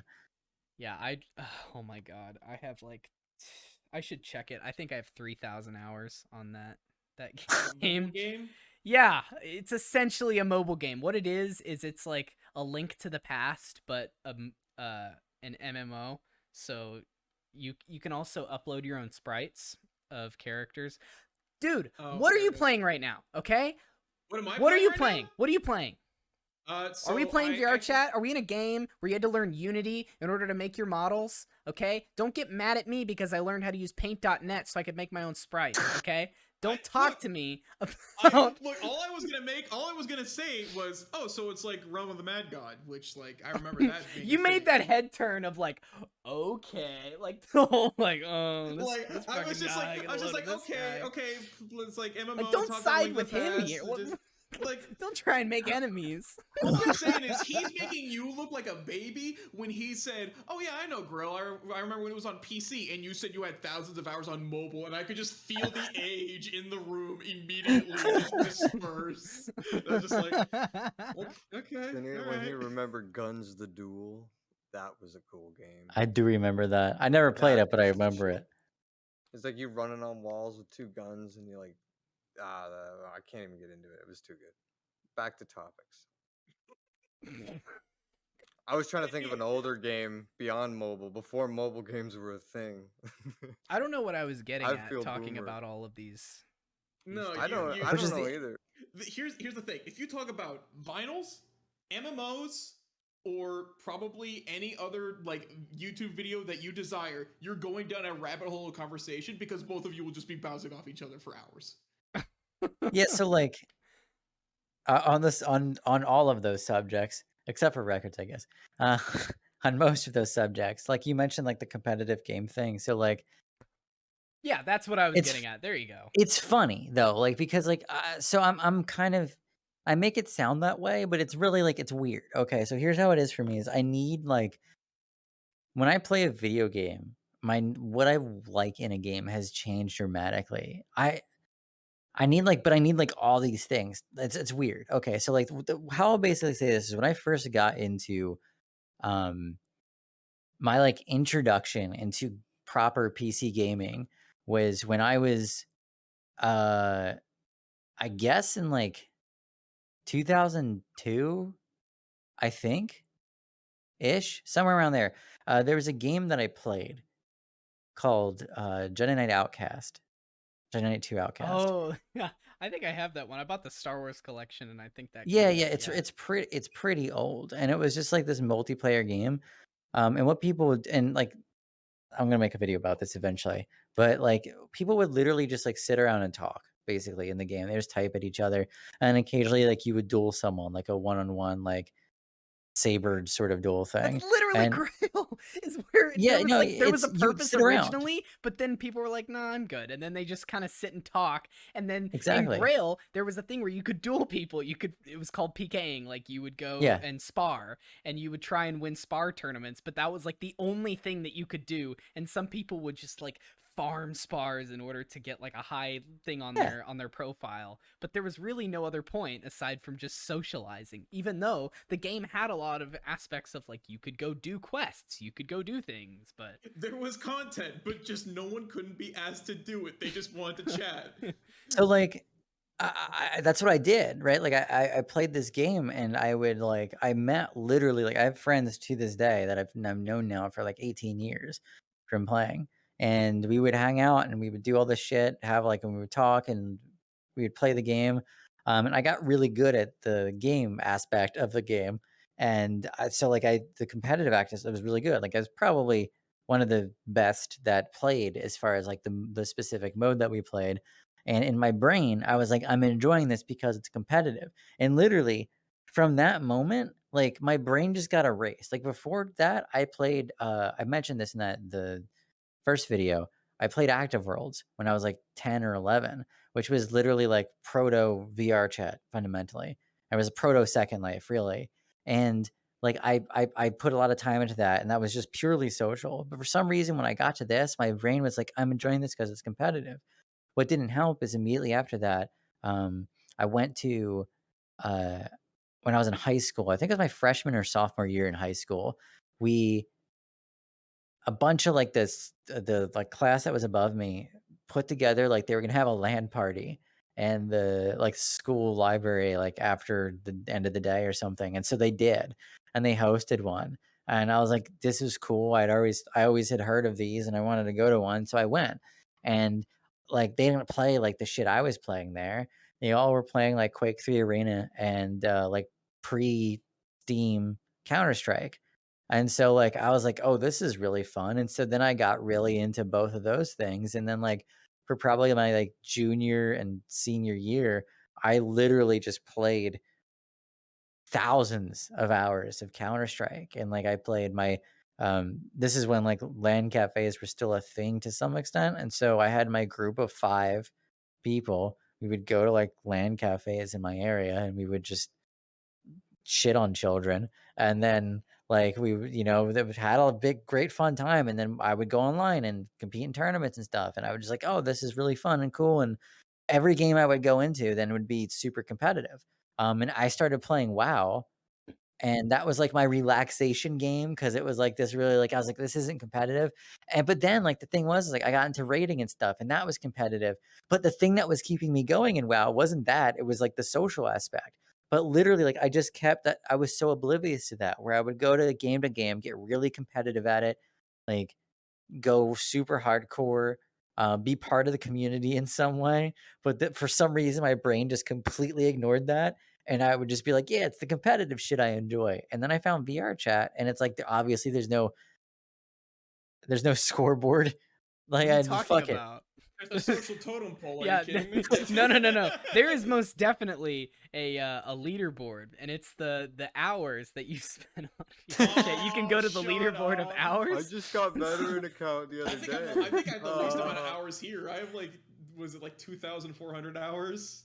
So like, I'm ready for everyone to just absolutely shit on me. Like, you're like a Oh, no, baby with those numbers. I have around the same as you. I think 2,400. Okay. I think. I'm at 1,200. Yeah, I don't have that many. Yeah. So you're a baby. Aw, you're a VR baby. No, Look at shut you, up. little Shut baby up, man. shut I up. speed Little ran. baby. I speed ran VRChat. You speed Like I went. ran. Dude, he's old enough to be your dad, probably. What the fuck? But look, you come into my space. You come to my realm. No. But I think it's cool how, like, I don't know, it's interesting because it took me quite a while to get integrated into the VR space. But then, like, I talked to, like, Fia. She's like, yeah, I got started, like, last year, and she has a fucking YouTube channel where she's doing VR content. It's like, I don't even know some of the shit she's talking about, but she delves so deep into it. She just, like, immediately fucking knows all of this stuff. And I don't know, like, the integration is becoming less, it's less, like, There's ease of access. yeah, there's not a learning curve as there used to be. It feels it's a lot easier to just jump in head first. Yeah, like so something I say, this is like honestly the best thing. And the thing that like I say is really like this is what hooks people is like you come into VRChat, right? You don't know shit. You don't know anything. Like you don't know you might have like a really basic idea about like literally a computer in general. Give you 6 months and it's like, yeah, like I learned some scripting, got Unity up, like 3 Blender windows, like here's like Assuming your computer doesn't crash. yeah, like here's like all these other things that I'm doing. Like I got just I'm building a world, I'm learning how to like optimize my light map and like all this. You're just constantly just nonstop stream of shit where it's like you're basically like in 6 months you have learned to become a game developer. And the thing is like there's the reason why is there's a like not a meme, but like there's a concept in like the DJ community of how VRChat's like a hyperbolic time chamber, where it's like when you stick a creator, you're someone that's creative in VRChat, and you put them in like that community. In 6 months, it's gonna be like they just took like 4 years in college on the subject. Like there's literally like there's some creators who did not know how to do anything and are making more impressive stuff than like AAA studios in VRChat. Like there's I don't know, in my video I talk about them a lot, but Shelter, that world Yeah. is made by Kai. Kai is who built Shelter, and he didn't know how to make a world like a year ago, essentially.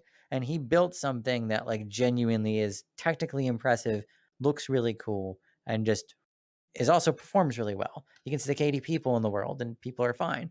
And so it's like that's amazing.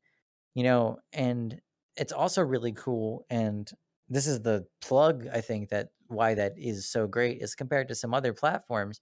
Like You go onto VRChat, you do all that shit. Say you're like, I'm done with VRChat, don't want to do that anymore. You have all those skills. They don't go away. It's not like VRChat unique stuff. Like Blender is a program that you can now use to do 3D modeling for anything. Unity is literally like one of the big 3 game engines. And arguably like probably only number 2 behind Unreal.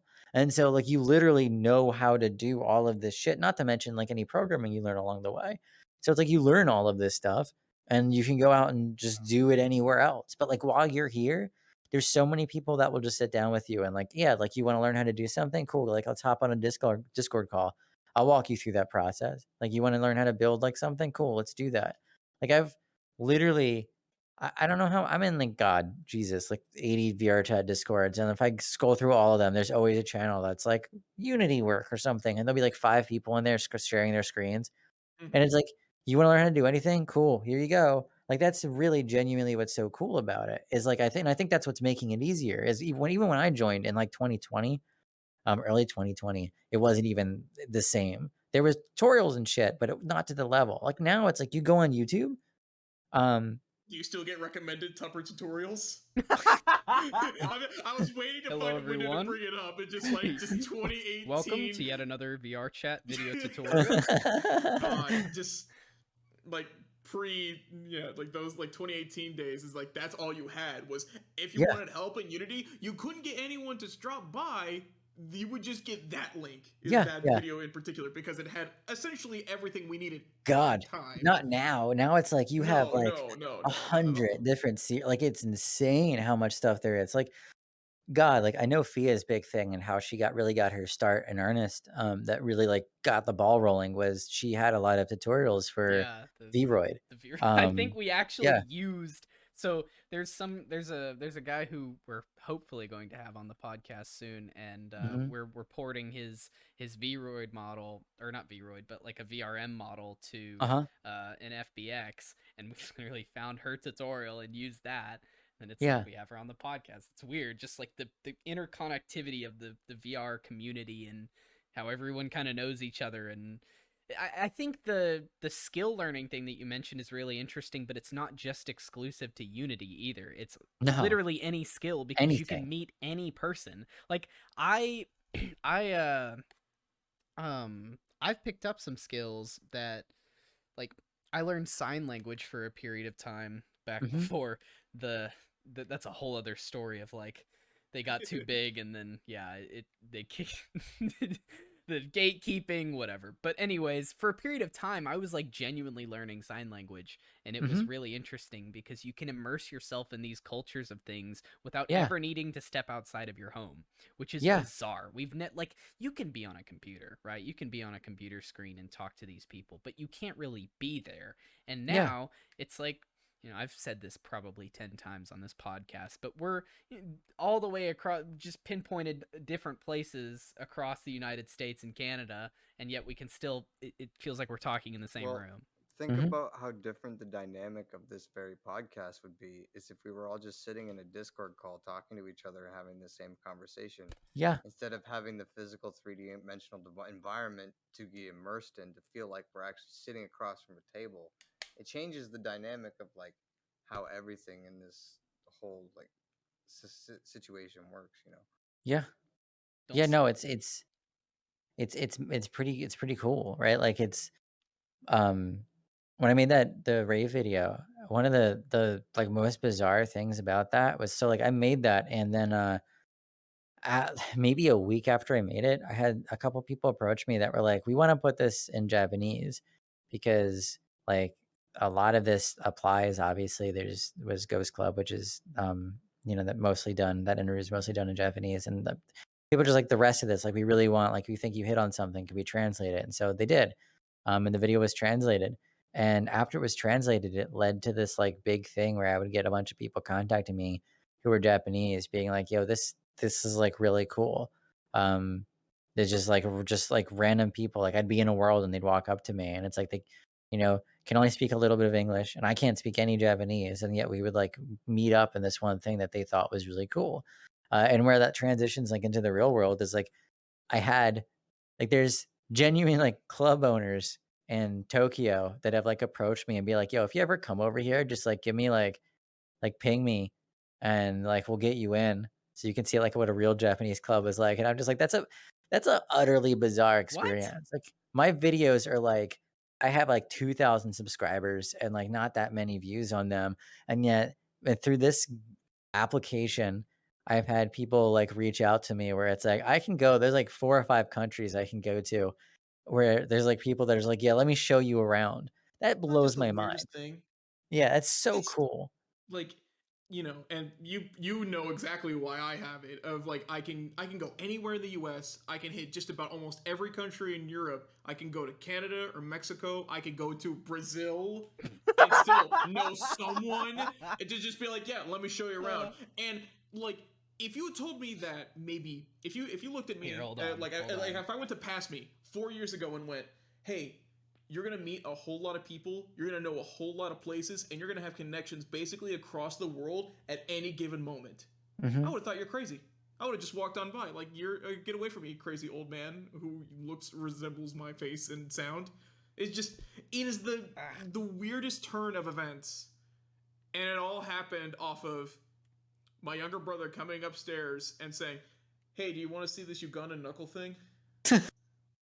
Yeah, like it's crazy. Like I was talking to my wife about this. Like we were sitting around and just bullshitting one day, and I was like, you know how like can you like because we keep talking about like wanting to go to Japan, and there's like another couple that we're really close to that we're like, we kind of want to are thinking about like what would be cool if we go together, and like they don't really know about any of this stuff, and I was just thinking like I can't imagine the flex, like the moment of my life that would be like the best moment of my life. Of like I'm just gonna be like, yeah, I got an invite from like this Japanese dude to this like underground like nightclub in Tokyo. Don't tell your You wife cool? about this podcast. Don't let her know. And then you can surprise her and be like, "Hold on." Okay. Now You let me that call it my boy. Like now that you've said that, okay, let me tell you a story. So like my uncle who might be watching this podcast, I don't know. He watched the first episode. My uncle who I lives across from me. Yeah, Very close. he lives like 5 minutes down the road. Yeah. But anyways, he's a lawyer and he's gone like all over the fucking country. And it's really funny because I could call him right now and be like, "Hey, I'm in the middle of Anchorage, Alaska. Where's a good place to eat?" He's like, "Oh, hang a right and over there and hole in the wall place right there." And he just knows. And the weirdest thing was one time we were in San Francisco and we were in Mhm. Chinatown. We're like, oh, we want to eat somewhere, but we don't want it to be like fake, we want it to be like authentic Chinese. And he was like, I got you, don't worry. So we follow him and we go, and there's this place, it's probably like this wide. Like the door is that wide, and we go in and it's super, super cramped. And like you would have just passed by this place. It just looks like an entryway to like an apartment on the side of it's weird. But we go in and it's like bustling with people, and there's people serving food, whatever. And I look up on the wall and I see the owner of the restaurant, like all of his culinary achievements, whatever, and like pictures with famous chefs, whatever. And then he walks out and he approaches my uncle and he goes, "Oh, you've been here before." And he's like, "Here, have a seat."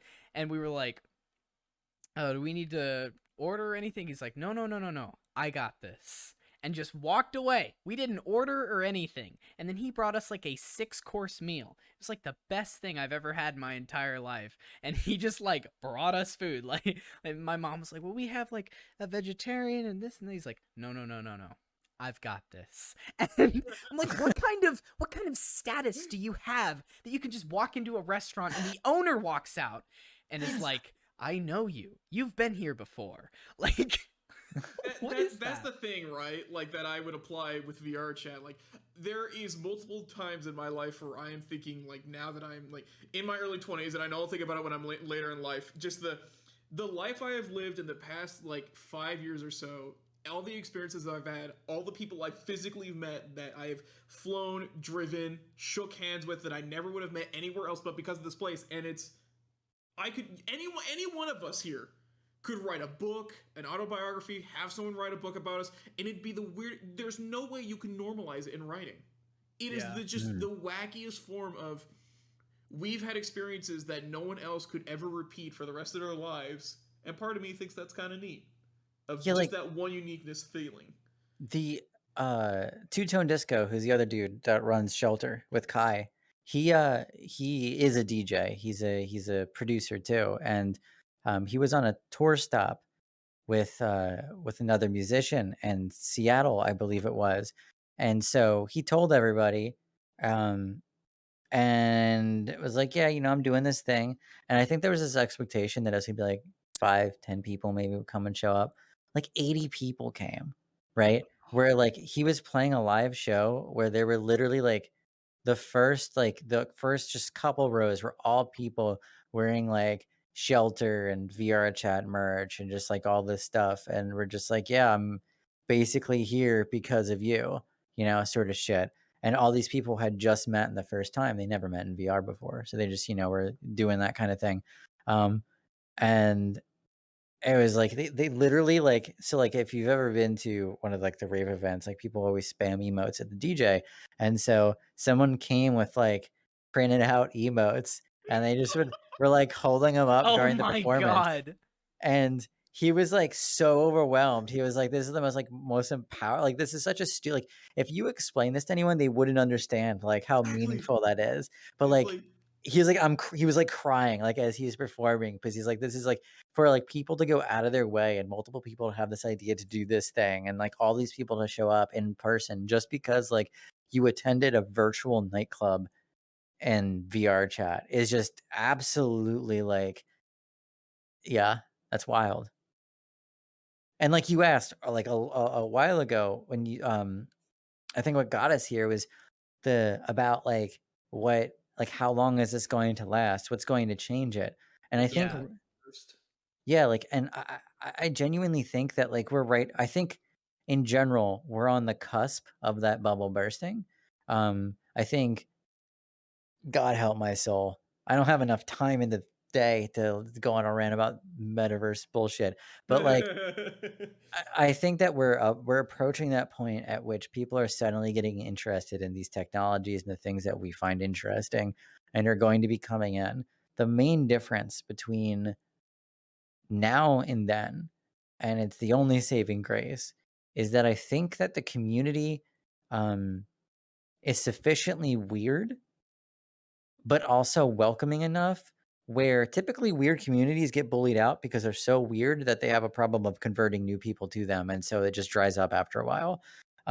Or second, it's so, for lack of a better term, normie, that like it doesn't have any identity. I think VRChat skirts both those problems because it's we all know it's very weird, but at the same time, it's not.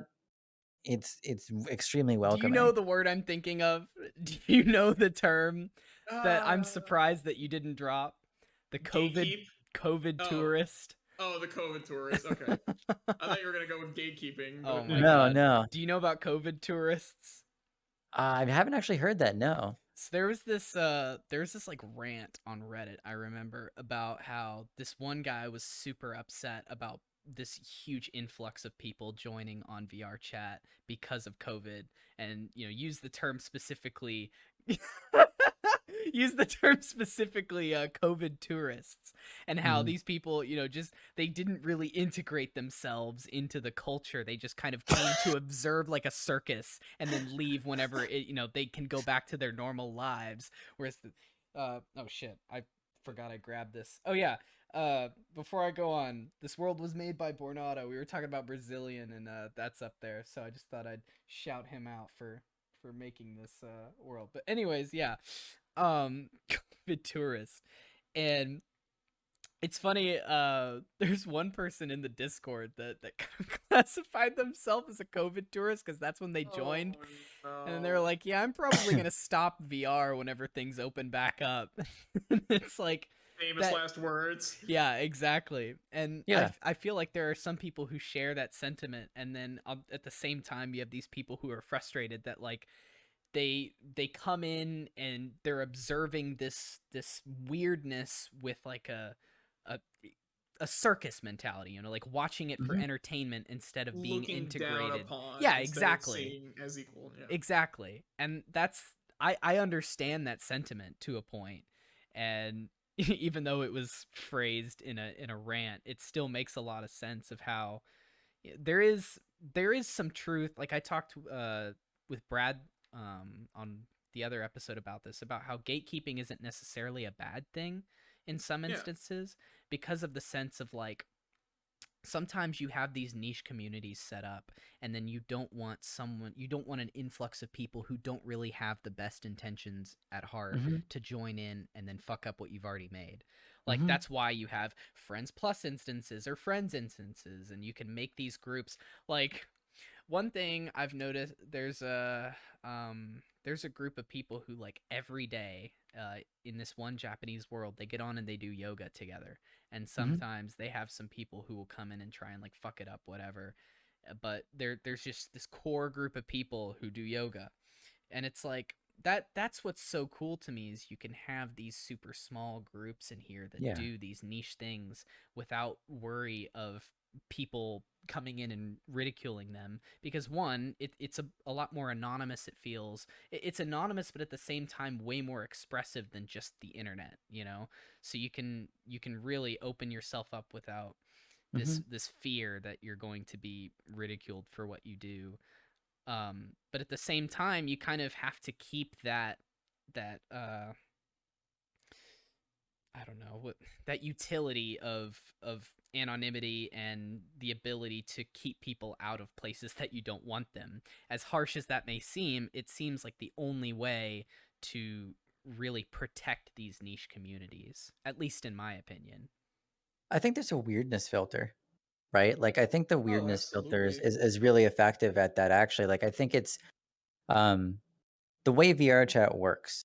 And I think that the way VRChat is likely always going to work, even as things change and things are added in the future, is you fundamentally your first experience is being just tossed into like this world of screaming children and weirdos, and like you don't like think about like the first time like we can look at all of our avatars objectively. Like if someone came, it's pretty fucking weird, but like it's normal. This is normal, and this is normal for VR chat. This is like nothing is abnormal here, and that's a thing though. Is like to someone coming in, it's all gonna be a little weird, and I think that uncomfortable tension is good.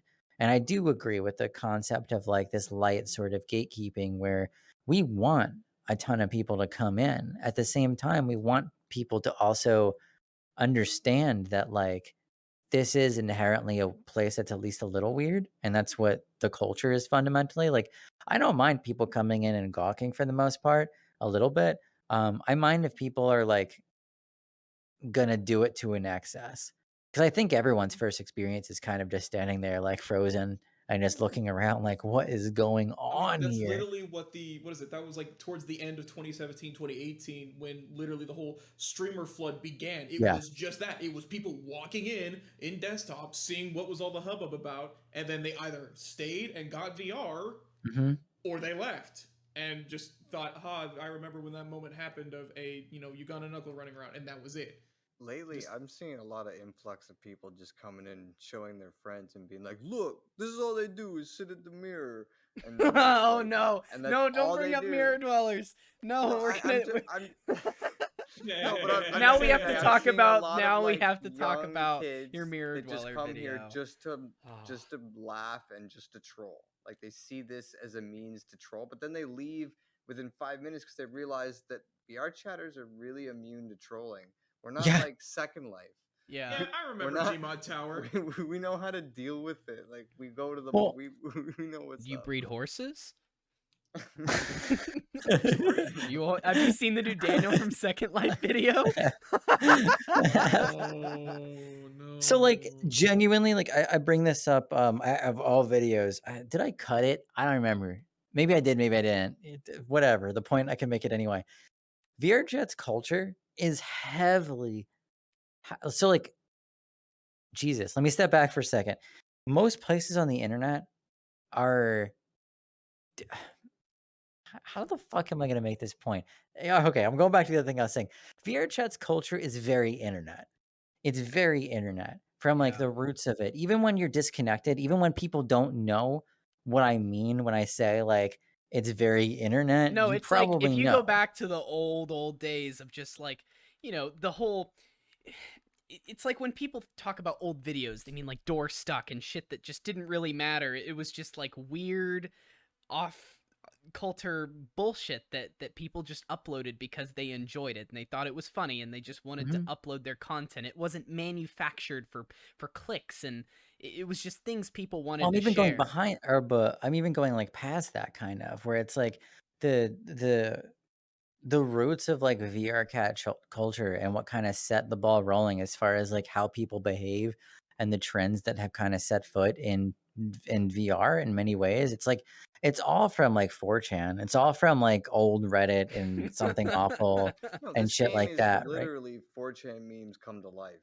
Well, And yeah, you like gotta it's keep literally like because that's where like the early community of this game was mostly like if it's mostly like it's mostly 4chan, where it's like it's all these old internet communities that just kind of spilled forth, and then we're just like, okay, here's a cool place where we can basically just do everything. And it's like I think genuinely like when someone that's like when someone who's only exposure to like things like when someone isn't internet essentially and their only exposure to something like 4chan is like fundamentally like that old Who meme is of like this 4chan? the Oh bus no. exploding, like the dumpster exploded, whatever the fuck it was, that just exploding, like that meme clip from like ages ago, right? When that's like their understanding of what that is, they have this like, oh, it's just like people that are just gonna like scream the hard R at me for like 30 minutes.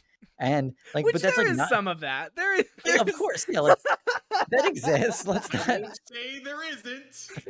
but at the same time, like I think what gets drowned out is like the people that are genuinely creative or genuinely really friendly. Like a story that I tell is like I did gaming journalism in like 2010, and I joke that like I've had like people talk about me on 4chan like 4 or 5 times in like roundabout ways, and in like 2010, when I was doing that, I posted a story. I don't remember what it was about, but like someone put it on like VG or something. And it was just like this guy seems like a fucking idiot.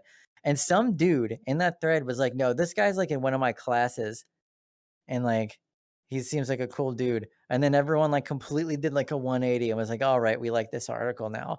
And like that prevented me from getting doxxed that day. It's like that one guy. And then like later, Actually, you self-posting the entire time. no.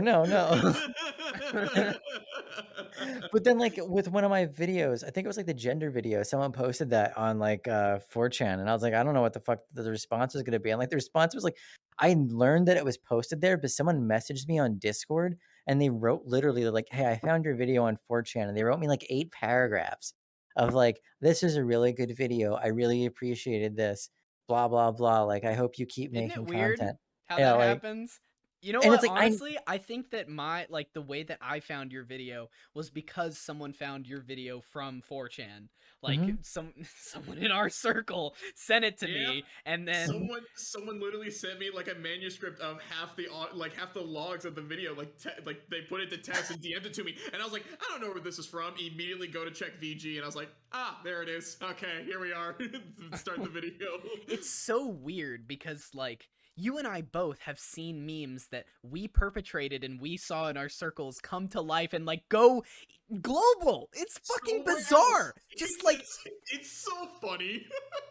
dude, like even like take a I don't even know. You remember like the Miku Coomer video? Didn't like Oh yeah, so we had somebody who he just this random guy from like we just knew him from years on end ended up getting in contact from some Korean artist, which he ran into our friend circle, but he ran into a guy from Finland. So a Korean ran into a Finnish man who then ran into the American, and then the American and the Korean eventually collaborated to make the Kumar Miku video, and it's literally like one of his most popular videos ever. And we just look at him for like this man does DJs, he does a bunch of modding for Halo on MCC, and his most claim to fame that the public will ever know him for is Coomer him making Miku. he's doing the Kumar Miku Vocaloid, and it's great. It's just hilarious. That's what's so funny is how the things that you never expect to blow up are the ones that do. Mhm. It just you can't predict how the internet will treat your Yeah, content. It's none of the videos I expected to do well have like the ones that like I was like, oh, this is probably pretty decent. like they get to like I thought like the mirror video, right? Like I thought that was like I thought this was like a perfect like of like shit post like video essay and just like something actually like intelligent to say that like this is gonna do really well. That video has struggled.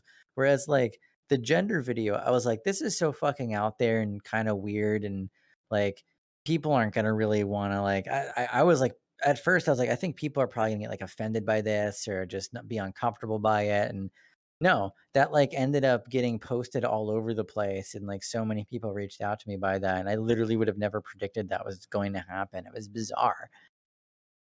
I remember the days of early YouTube when you could make reply videos, and the reply videos would Oh, literally no. be underneath The titty videos. thumbnail reply So videos. you could get your channel noticed so easily by just replying to the most popular thing, and as if it was funny enough, your traffic was like going off the chain. I remember being like 12 and making a video off the household hacker about like how to make a speaker that didn't work. It was like a fake thing or whatever, and I just like took my cat and threw it on this fake speaker that I made and like stabbed a bunch of pens in it. It was the stupidest thing I'd ever made. But the next thing I know, I'm at school and I check the internet on the thing and I have like tons of emails from YouTube and like all these people commenting, and I got like 12,000 views in a day, and I'm like, what? I'm like high for like a week off that, and then then they removed the video replies, and I was like, well, that's dead. And then they Dislike the removed dislike likes. button. Yeah, they just removed the Yeah. dislike button. We, The you know, I, segue. there. You Hey, can guess no what, longer guys? disapprove. Yeah, you can't You are disapprove no of this longer video. able Isn't that to awesome? disapprove. This will be one of the Bro, first videos where I'm gonna be no a one fan can of that feature. disapprove of I'm gonna be your a fan of that feature. You know why? You know why my last So is video I released? Fucking Pfizer. people hated that shit. That has like all my videos are like 98%, 98%, like 96%. Like, and I'm like, yeah. And I released this video and I think it's like 50% disliked. Oh my, what? Which Damn. one? Why full dive VR is never going to happen. That one. Oh, what? Dang, See, out of how all dare of the he. things that I would have expected you to You have like ruined a their hopes and controversy dreams, over, like obviously. I would expect the Mirror Dweller one to be like, oh, fucking shit. So people that one, okay, no, actually, so before that one, I did after my first VR video, I wanted to do a couple other videos first. Just to, like I had ideas. I wasn't planning on like just I don't know, I still don't plan on just making like VR stuff. I had other ideas I wanted to do. So I did these other two videos. And one of them was on like why speedrunning and classic WoW is just fucking stupid. And that video is literally like it died so hard and people because classic WoW players are aliens and they just hated it so much. And so I was like, that's the worst I'm ever gonna do. And this video, like I thought that it was gonna be like people were gonna like it. Cause I was like, I came into it and I was like, people like, I had literally that video has like 42 sources, I think. And like it's only like 20 minutes long. So most people complain my videos are too long. So it's shorter than most of my videos. It's like extremely well sourced. I thought that like I was taking an opinion that like I didn't think it was that controversial, but I posted that and it got posted to the virtual reality subreddit and they're literally the thread was like 800 comments of people just being like, this guy's a fucking idiot. Like just really Well, you're just attacking their hopes and dreams. exactly. No, like Which you know what? unironically. You know what? I don't ever want full dive. I don't want to put a fucking No. computer in my brain. I don't need No them to thanks. start advertising to me without like I can't do anything about that. Like at least I That's know what when these I'm being at. lunatics. I They're wanna- like, it was insane. So like the video, it was basically like I point out, like I go through some of the technology and why I think it's not going to work.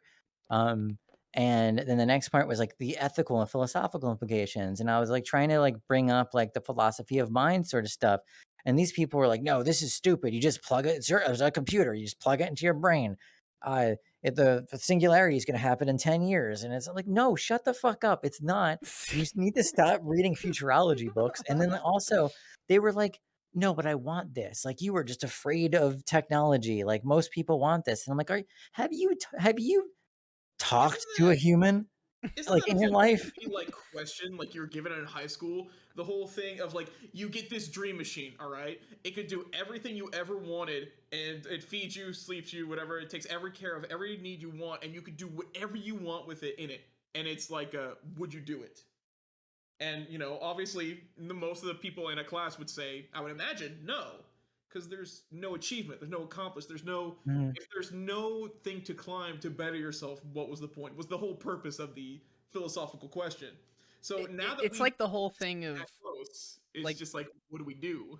it's like there was this Merriweather comic I remember that she posted, where it was, you know, this girl arrives in the future and she's I I like, know what you're where is, talking yeah, about. she's like, Yeah. where is everyone? And then this robot's like, well, you know, the sun's gonna burn out soon, so you can just get in your little pod and we just Get in your pump pod. straight. Take your pills. Yeah, eat the bugs, get in your Eat pod. the bugs, sleep, But you take know, the like pods, eat just the putting bugs. pure dopamine into your body for the rest of your life, like you will be happy, you will be completely content, but you will be like chemically content because they've manufactured it that way.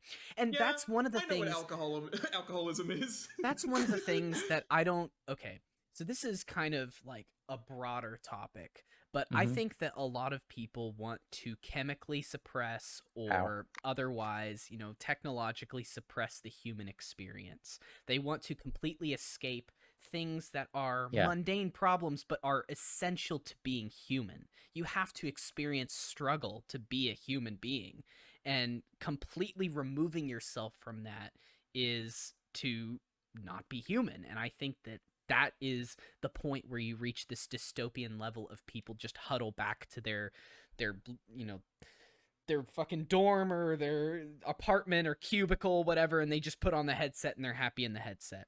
And that's where it's like, I love VR. I love VR Mhm. so much. But at the same Oh, time, I need to go outside. I need to experience the world as it is. This is a tool. This is something.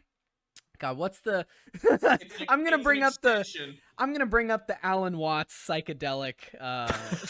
Do you know what I'm talking Here we about? fucking go. No, Yeah, no, no, no. I do. Yeah. The, you know, the, whenever you have a microscope or something like that, the biologist doesn't sit with the microscope to his fucking face all the time. You know, Mhm. he looks and then he uses what he's learned to go apply it in the real world. When you get the And answer, hang up the phone. yeah, when you get the answer, Yes. hang up the phone. And that's the same thing, I think, for VR and psychedelics and things like that, where you There you have go. to, yeah, you have to be able to say, look, these are the times allotted that I think it's okay to participate in this, but this can't consume my real life. This can't be the overall arching, like, I just want It to is a escape to tool. this. Yeah, It is an exactly. extension. And It that's is not a My replacement. favorite quote. My exactly. favorite quote in the psychedelic experience is, "To sit and contemplate infinite possibilities is to drown in a sea of an infinite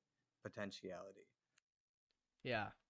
I mean, that's essentially it, where you have this world where you can do literally anything that you want, but at the same time, this temptation, you need to withhold that to some level, because the human experience is to struggle, and that's what truly makes this magical, and you can't lose that. It's kind of like this is such a weird analogy. Nah, shoot, man. Okay, so I have a pair of $700 headphones that I dropped because I was lent these headphones and then I got withdrawal and I had to purchase them because I'd never heard music this good in my entire life. What were they?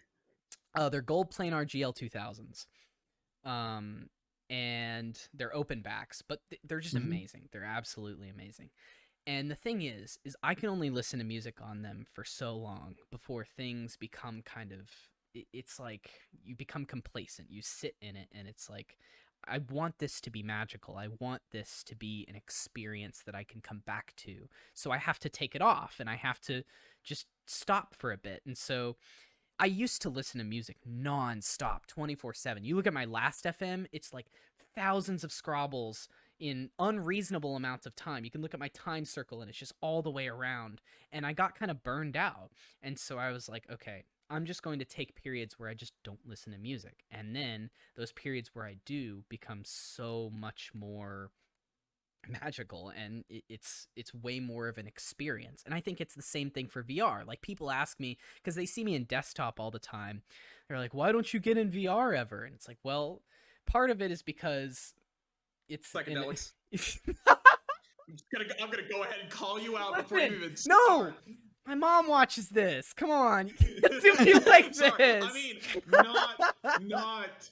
not psychedelics. The Bucket List Podcast does not condone any illicit substance or consumption. It is specifically for harm reduction. I have to get this Daft Punk helmet off of my hand because index controllers are sticky. But anyways, yeah.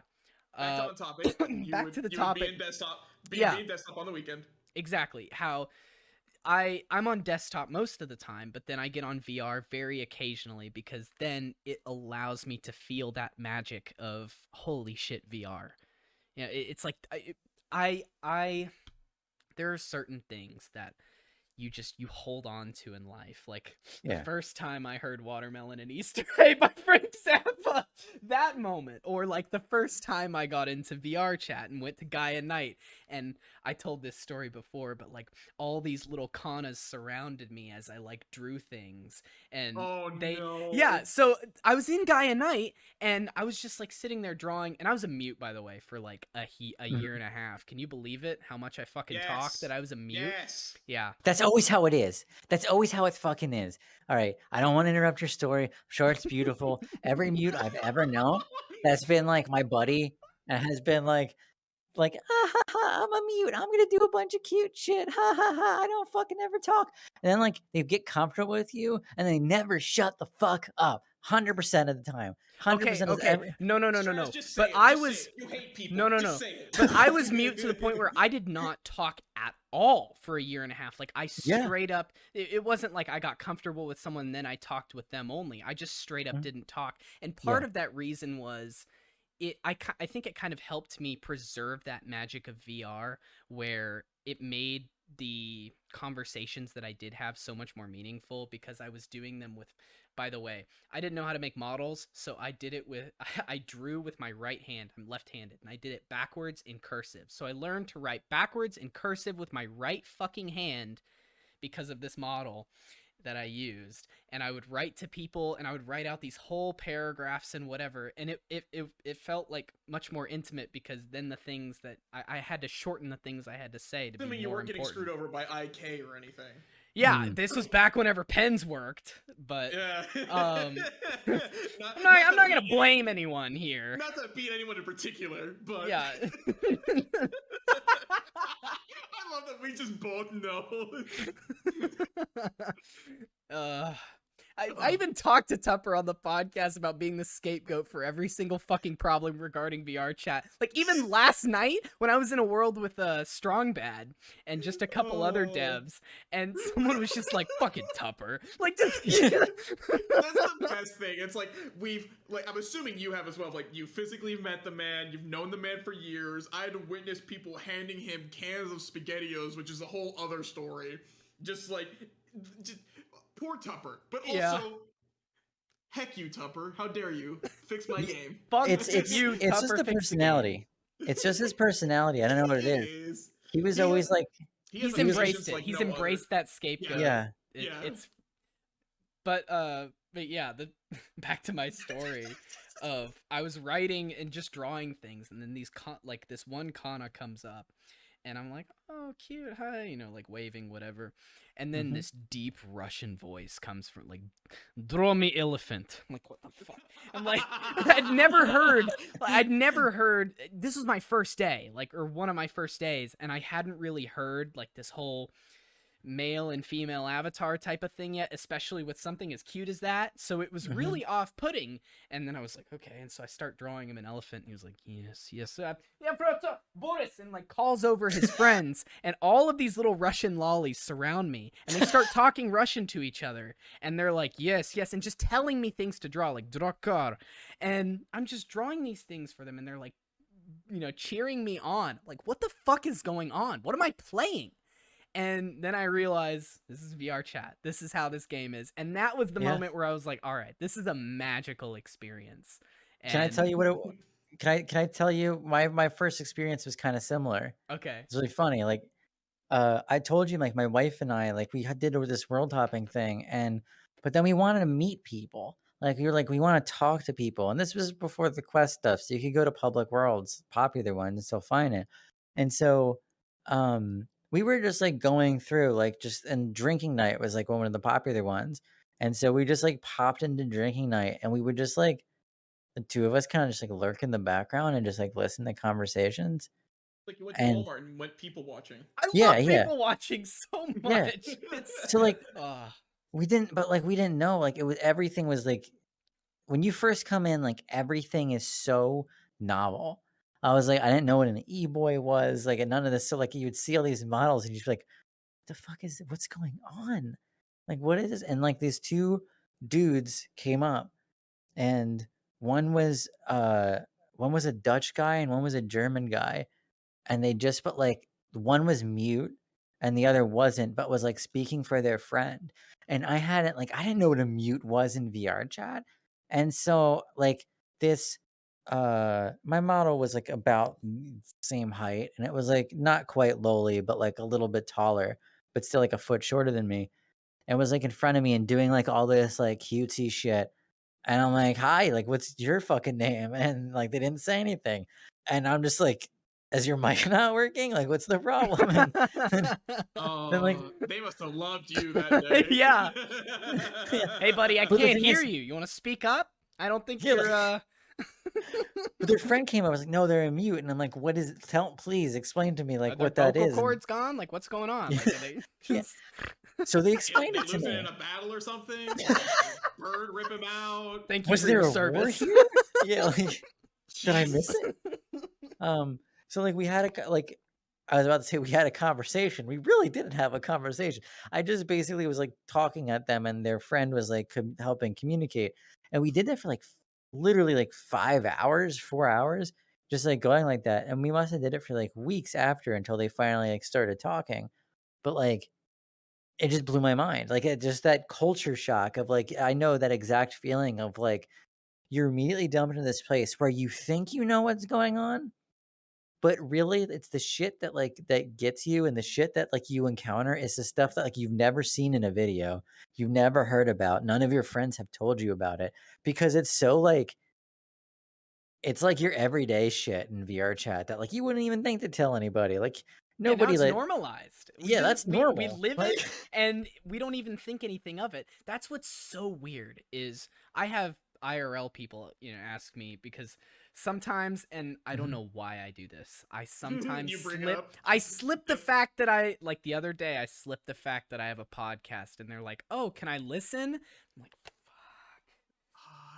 Fuck. and You gotta be Spider-Man. You can't Yeah. be Spider-Man and Peter Parker in the same That's place. the thing. Bro. You That's gotta- the you thing. gotta I have have that to I have to separation. separate it, and that's what I have to learn. But it's so weird because, like my family. I've told my family about my podcast, and showing them, it's very bizarre. Like my grandmother was watching, and she was like, "So which So one funny. which one is Which you?" one is you? And I'm like, "Well, I'm the one with the bucket on my head." And she's like, "Oh, you're the girl avatar." I'm like, "Yes, that is me." And Where's that comic? Where's that? Why do you choose a female character, bro? the hitboxes are smaller, okay? Well, I have Okay, this rather- 45-minute video to show you. Okay. On behalf of my friend who saw your content as I was talking to them today, I asked them if they wanted to ask you anything, and they said why you personally use a female avatar. So I would say that there's a couple reasons why I do. The first reason is like I say it in the very first video as like a throwaway gag, like the when in Rome thing. Like when I first came into VRChat, right? Like I said, I knew Tupper. I knew about like the general like everyone's an anime girl in VRChat thing. And so I was like, oh well, I guess I should just be an anime girl too. That was like just my first thought. But then as I started hanging around in VRChat and like interacting with the culture, I started getting it a lot more, and started like kind of understanding the way that people portray themselves, specifically in VRChat, and how we all have different internet identities, for lack of better terminology. We all wear different masks, but in VRChat, there does seem to be that acceptance of like, oh, you can like, are you a little bit weird, or like, or do you have like some sort of like gender identity thing going on? Well, like, cool, you can play with it. Or in the case of me, like I'm 5'6" and like 115 pounds in real life. Like, it is a fucking miracle that I'm alive. It's like a swift gust of wind will just like take me off my feet and like send me down the street.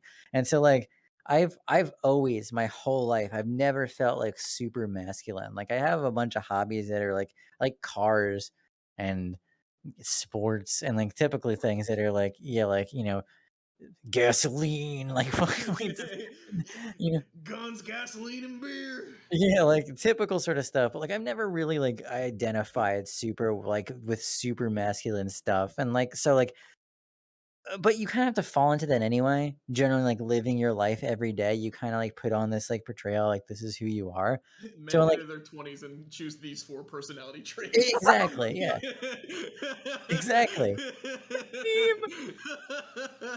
So like, If you you can't talk about like I'm a touchy feely sort of person and like I like all this sort of shit. And so like I get into VR and like I meet a lot of people that it's like um who have that experience of like, yeah, I'm an anime girl. This is my friend who's also an anime girl.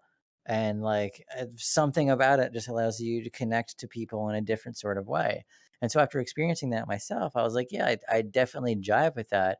Where it's like there's something about this that I definitely like. I'm cool with this being my identity here. And I think the third part of it is just like this sense of like once you do it for long enough, like this is just who I am now. And like VR, like this is my VR identity. Like you my model embody might that persona, even if by yeah, this accident, like yeah, like it might change in the future a tiny bit, but like this is my identity now. Like this is who I am here. Like I'm, you know, someone else in real life, but in here, like I am this fucking weird dragon girl thing. And that's just what I am. And that's what people know me as. People don't know me as. And that's the thing is like I don't hide myself. Like I have my actual face in my yeah. video Can we pull essays. that up, Dreams? Can we dox him? Can we just My actual face. Can we I just mean, dox if you want to just No. spear your eyeballs out, like it's right up there anytime. Poor bastard. Watch that Straszfilms. Yeah, we'll link your channel in the description. But yeah, Don't no, like worry. it's that's the Don't thing is worry. like I don't I don't hide who I am, but at the same time, like in VRChat, this is who I am. It's a brand. Yeah, and it's like Exactly. it's That's another Yeah. part of it. Like, okay, so whenever I can't remember who was helping me make the model, but they were like, "Do you want?" It was I really liked the Hatsuzuki. I don't know anything about the ship girls. I just thought she was really cute, and the model was really cute. They're boats and they're girls. They're That's about boats all and I they're know. girls, and that's all I know, and that's all most All people you- know. That's Okay, all you need to know. that's all I you need to know. Yeah. Anyways, she was like, "Do you want to add anything to it?" And I was like, "Well, I'm gonna get people to stop head patting me. Just put like a fucking bucket on the head. I don't know." And then I sent a thing, like a little PNG, you know, like a tape to put on the front. Just do not head pat. I'm like, awesome, Mhm. great. And then now that's just by accident become my identifying factor. Like people know me as the buckethead. Like that's just. Even if I'm in a different avatar, I can be in any avatar, but people know like I have a bucket on my head, and that's it's so weird, that brand that I've created by complete accident. And that's honestly what happens to a lot of people, not only in VR but just online in general, where they create these identities that it's almost like, you know, what would you call it, like elementary school nickname type of thing, where it just sprouts from something that you don't even really think is going to generate a reaction. It's like fighter pilot nicknames. Yeah, exactly. You don't have control over it. It's not generated by you. It is generated by your peers and how they perceive you. Exactly. So for you, it's the bucket. For you, it's the dragon, you know, chick thing. For me, it's the horse mask. For Dreams, it's being Canadian. Probably. I'm not sure. Dreams has a lot of fucking vaporwave models. That's he does. Any vaporwave. I think Dreams is asleep in his chair. It's amazing that he's. Well, damn! I didn't realize I was that fucking boring, Dreams. Poor bastard. Dude, I've been operating these fucking cameras this whole time. What are you talking about? No, I know, but I see you over there. You're like, man, this shit sucks. Dude, we are pushing on like. All right, I've got a 3.5 question. hours. Yeah. Give me this fucking microphone. Yeah. So like I see the bucket head, right? Mhm. Or the bucket hat with the do not head pat. Was the do not head pat a joke, or do you genuinely not like head pats? Well, okay, so here's one thing that ended up happening that was kind of like a byproduct of me putting the bucket on my head, is that people wanted to naturally see what was under my face. So here, I'll just come around and then tell you how people interact with me. So they come up and they do this so that way they can see my face. And then they're like right here. And it's like, hey, how you back up? Like, we have a Don't touch me conversation. there. That is my no square. Yeah. But I don't know, it was partially a joke, and then partially like I wanted to see if it would get people to stop touching me in game. But it's become the exact opposite effect. You know, the fucking what is it called? The reverse psychology. no. Oh no, The the Streisand effect. Streisand effect, yeah. That's what it is. Yeah. Where the unintended effect becomes what happens. And then now it's just my brand. That's to the point where Bucket List Podcast, you can get a sticker. I have a t-shirt with it on it. Fucking, that's just who I am now. So it's weird how that just comes about so naturally online, because that's not something that's discernible in real life. I mean, obviously you have, like you said, the pilot fighter nickname type of stuff, but there's really not a whole lot of diversity in looks among human beings, you know. That's not to say like everyone Tom looks the Segura's same. wearing one glove now. He's the one glove guy. He had surgery, so he's wearing a different glove every episode, and he's like doing this joke. He's like, you know, people like it. It's this new thing I'm trying. I'm not the one glove guy. I just wear a glove everywhere I go. Yeah, I remember Michael Jackson.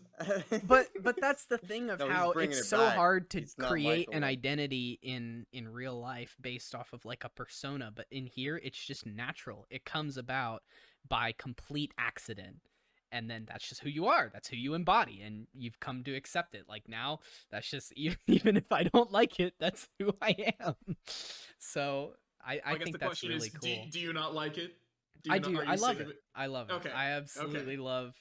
I don't know. It's bizarre because now, my podcast isn't very big, but it's weird because I've networked with so many people to the point that like random people will come up to me or dreams and be like, "Oh, I've seen your podcast," or "Oh, you're the Buckethead," and it's weird how that happens because, you know, you get a taste of that. And I think a lot of people, not just people who are content creators, get a taste of that because, you know, like world creators or people who make avatars. It's just like this really tight-knit community of people who all kind of know each other and can create. So I don't know. That's weird. It's a wild west. Past couple 3-4 years have been, exactly. That's exactly this whole world got a whole lot smaller, but at the same point so much bigger because you can go from the U.S. to Europe to Australia to Japan, and someone knows someone at that point, and then magically for some reason we all know Tupper. I'm gonna put him on the scapegoat, and it's always Tupper. Yeah, it is interesting how Tupper is the one VRChat dev that people always seem to run into and they know, and he's like the face of VRChat for some discernible reason. The scapegoat, the icon, the verbal punching bag, you know, choose your character. He has a different, you know, attire for each day. Like even VR Pill is kind of like faded back. He's not the. It used to be VR Pill jokes, but then it was... For me, it was VR Pill, Ron, and Tupper. That was like the big three in my head. Yeah. And their team is getting gigantic. Like, they're hiring so many people. It's quite a library of characters. If you put a gun to my head and tell me to name all of them, you know, just pull the trigger. But, you know, it's the fact of, it's so much bigger now than what it used to be of, like, at least 3 people we thought of. Mm-hmm. Oh, gosh. We are approaching the no, we are at the 2.5 hour mark. Good lord. Good job, FBC. You really stretched us for content, didn't you? You know me, really... I'm a flupper. Don't quote me on that. But I guess I'll get to my final question, which I ask everyone except for Brad. I'm upset I forgot to do that. Oh, but no. the final question, as you may have guessed, is what is on your bucket list? What is on my bucket list? A bunch of travel, honestly. That's what's on mine. Travel, like Japan. Is Japan number Yeah. one? That's numero Actually, uno. Italy. Italy. Italy is number one. Yeah. I've I want to visit Italy. I want to visit Japan, and I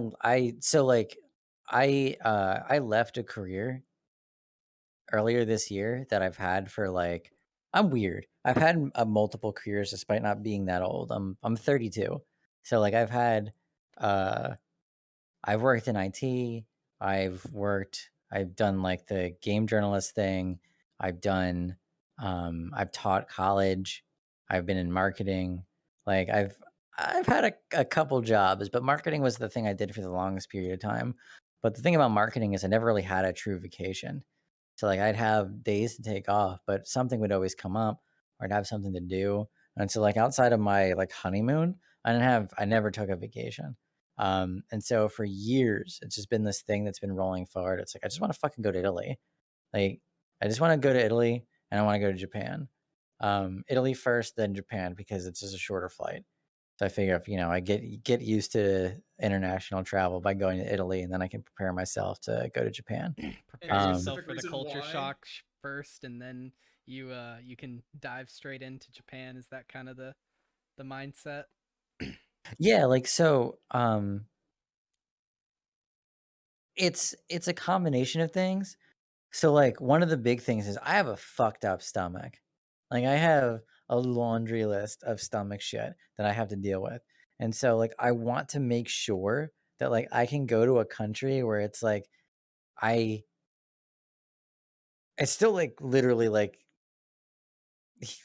like across an ocean, right? But I think mentally for me it's a little bit different because it's a place that like realistically I know I'm pretty safe as far as like I can probably just go somewhere and be like, I'm in fucking Italy, right? Like, there's something I'll be able to eat that I'm pretty guaranteed. I can go to like any place and be like, give me fucking pasta, I guess, and I'll be fine. Whereas Japan, it's like I'm a little less unsure. Where I'm sure there's stuff I can find. Probably can eat ramen basically everywhere, but like at the same time, it's like I don't know. So I want to get like used to that and get like mentally kind of used to that. And then once that's kind of set, then I'm like, okay, cool. The other thing too is like I want to spend like a week or two in Italy, but like when I go to Japan, I want to spend like 2 or 3 weeks there. Um, like I can't imagine that it's a place that I'd be able to go back like year after year. So I want to make sure You that got to if keep I the only magic, really, like we were yeah, like talking about. You got to preserve that magic feeling that. exactly. I want it to be like it's literally like it's genuinely like a place that it's on my bucket list. So it's like genuinely a place that like I want to go and make sure that the memories are kind of etched into my mind as things that are going to last forever. But not a one-time thing. At least something that you could say that was amazing, and I've enjoyed every moment of it, and I would happily say I could go back to Yeah. it if need Yeah. be, but Yeah. not drill it into a annual thing. Well, Straz, this I was not expecting this episode to go as well as it did, as late notice as I planned it, honestly. But You messaged me literally 9 hours ago today as I was ready out the door to go to university, and you go, "Hey, how available are you at 9 o'clock at night?" And I was like, "I don't have anything else planned. What's going on? Is something wrong?" "No, I need somebody for the podcast." I was like, "All right, whatever. What do I need to know? What's the call time?" Like I was ready to drop everything and just like, I'm willing to help a friend. This is an auditorial like contract, which we had the conversation yeah, prior before we talked about this earlier. How like how in the South it's like verbal contracts sometimes mean more than physical contracts. It's like my word means more to you. So it's because the thing is he knows where I live. He could come beat my ass. Like that's a very real possibility.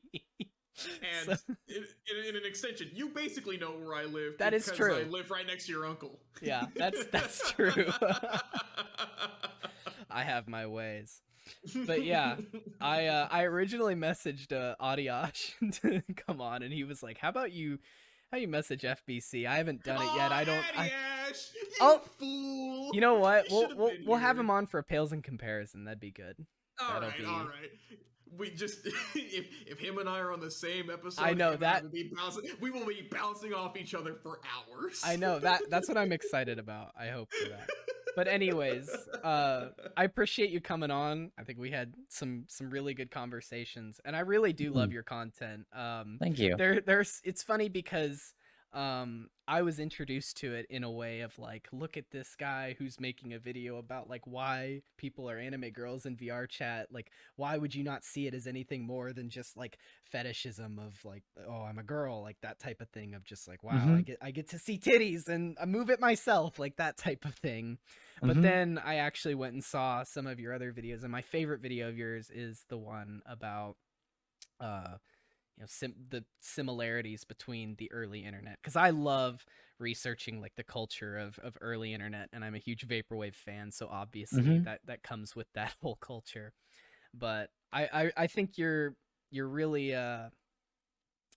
hitting a mark that other people aren't, in the sense of I have not seen very good VRChat video essays until I saw your videos. So thank you so much for coming on. I hope you'll come back someday. And thank you for having me. Yeah. And we will see you guys in the next one. So, bye.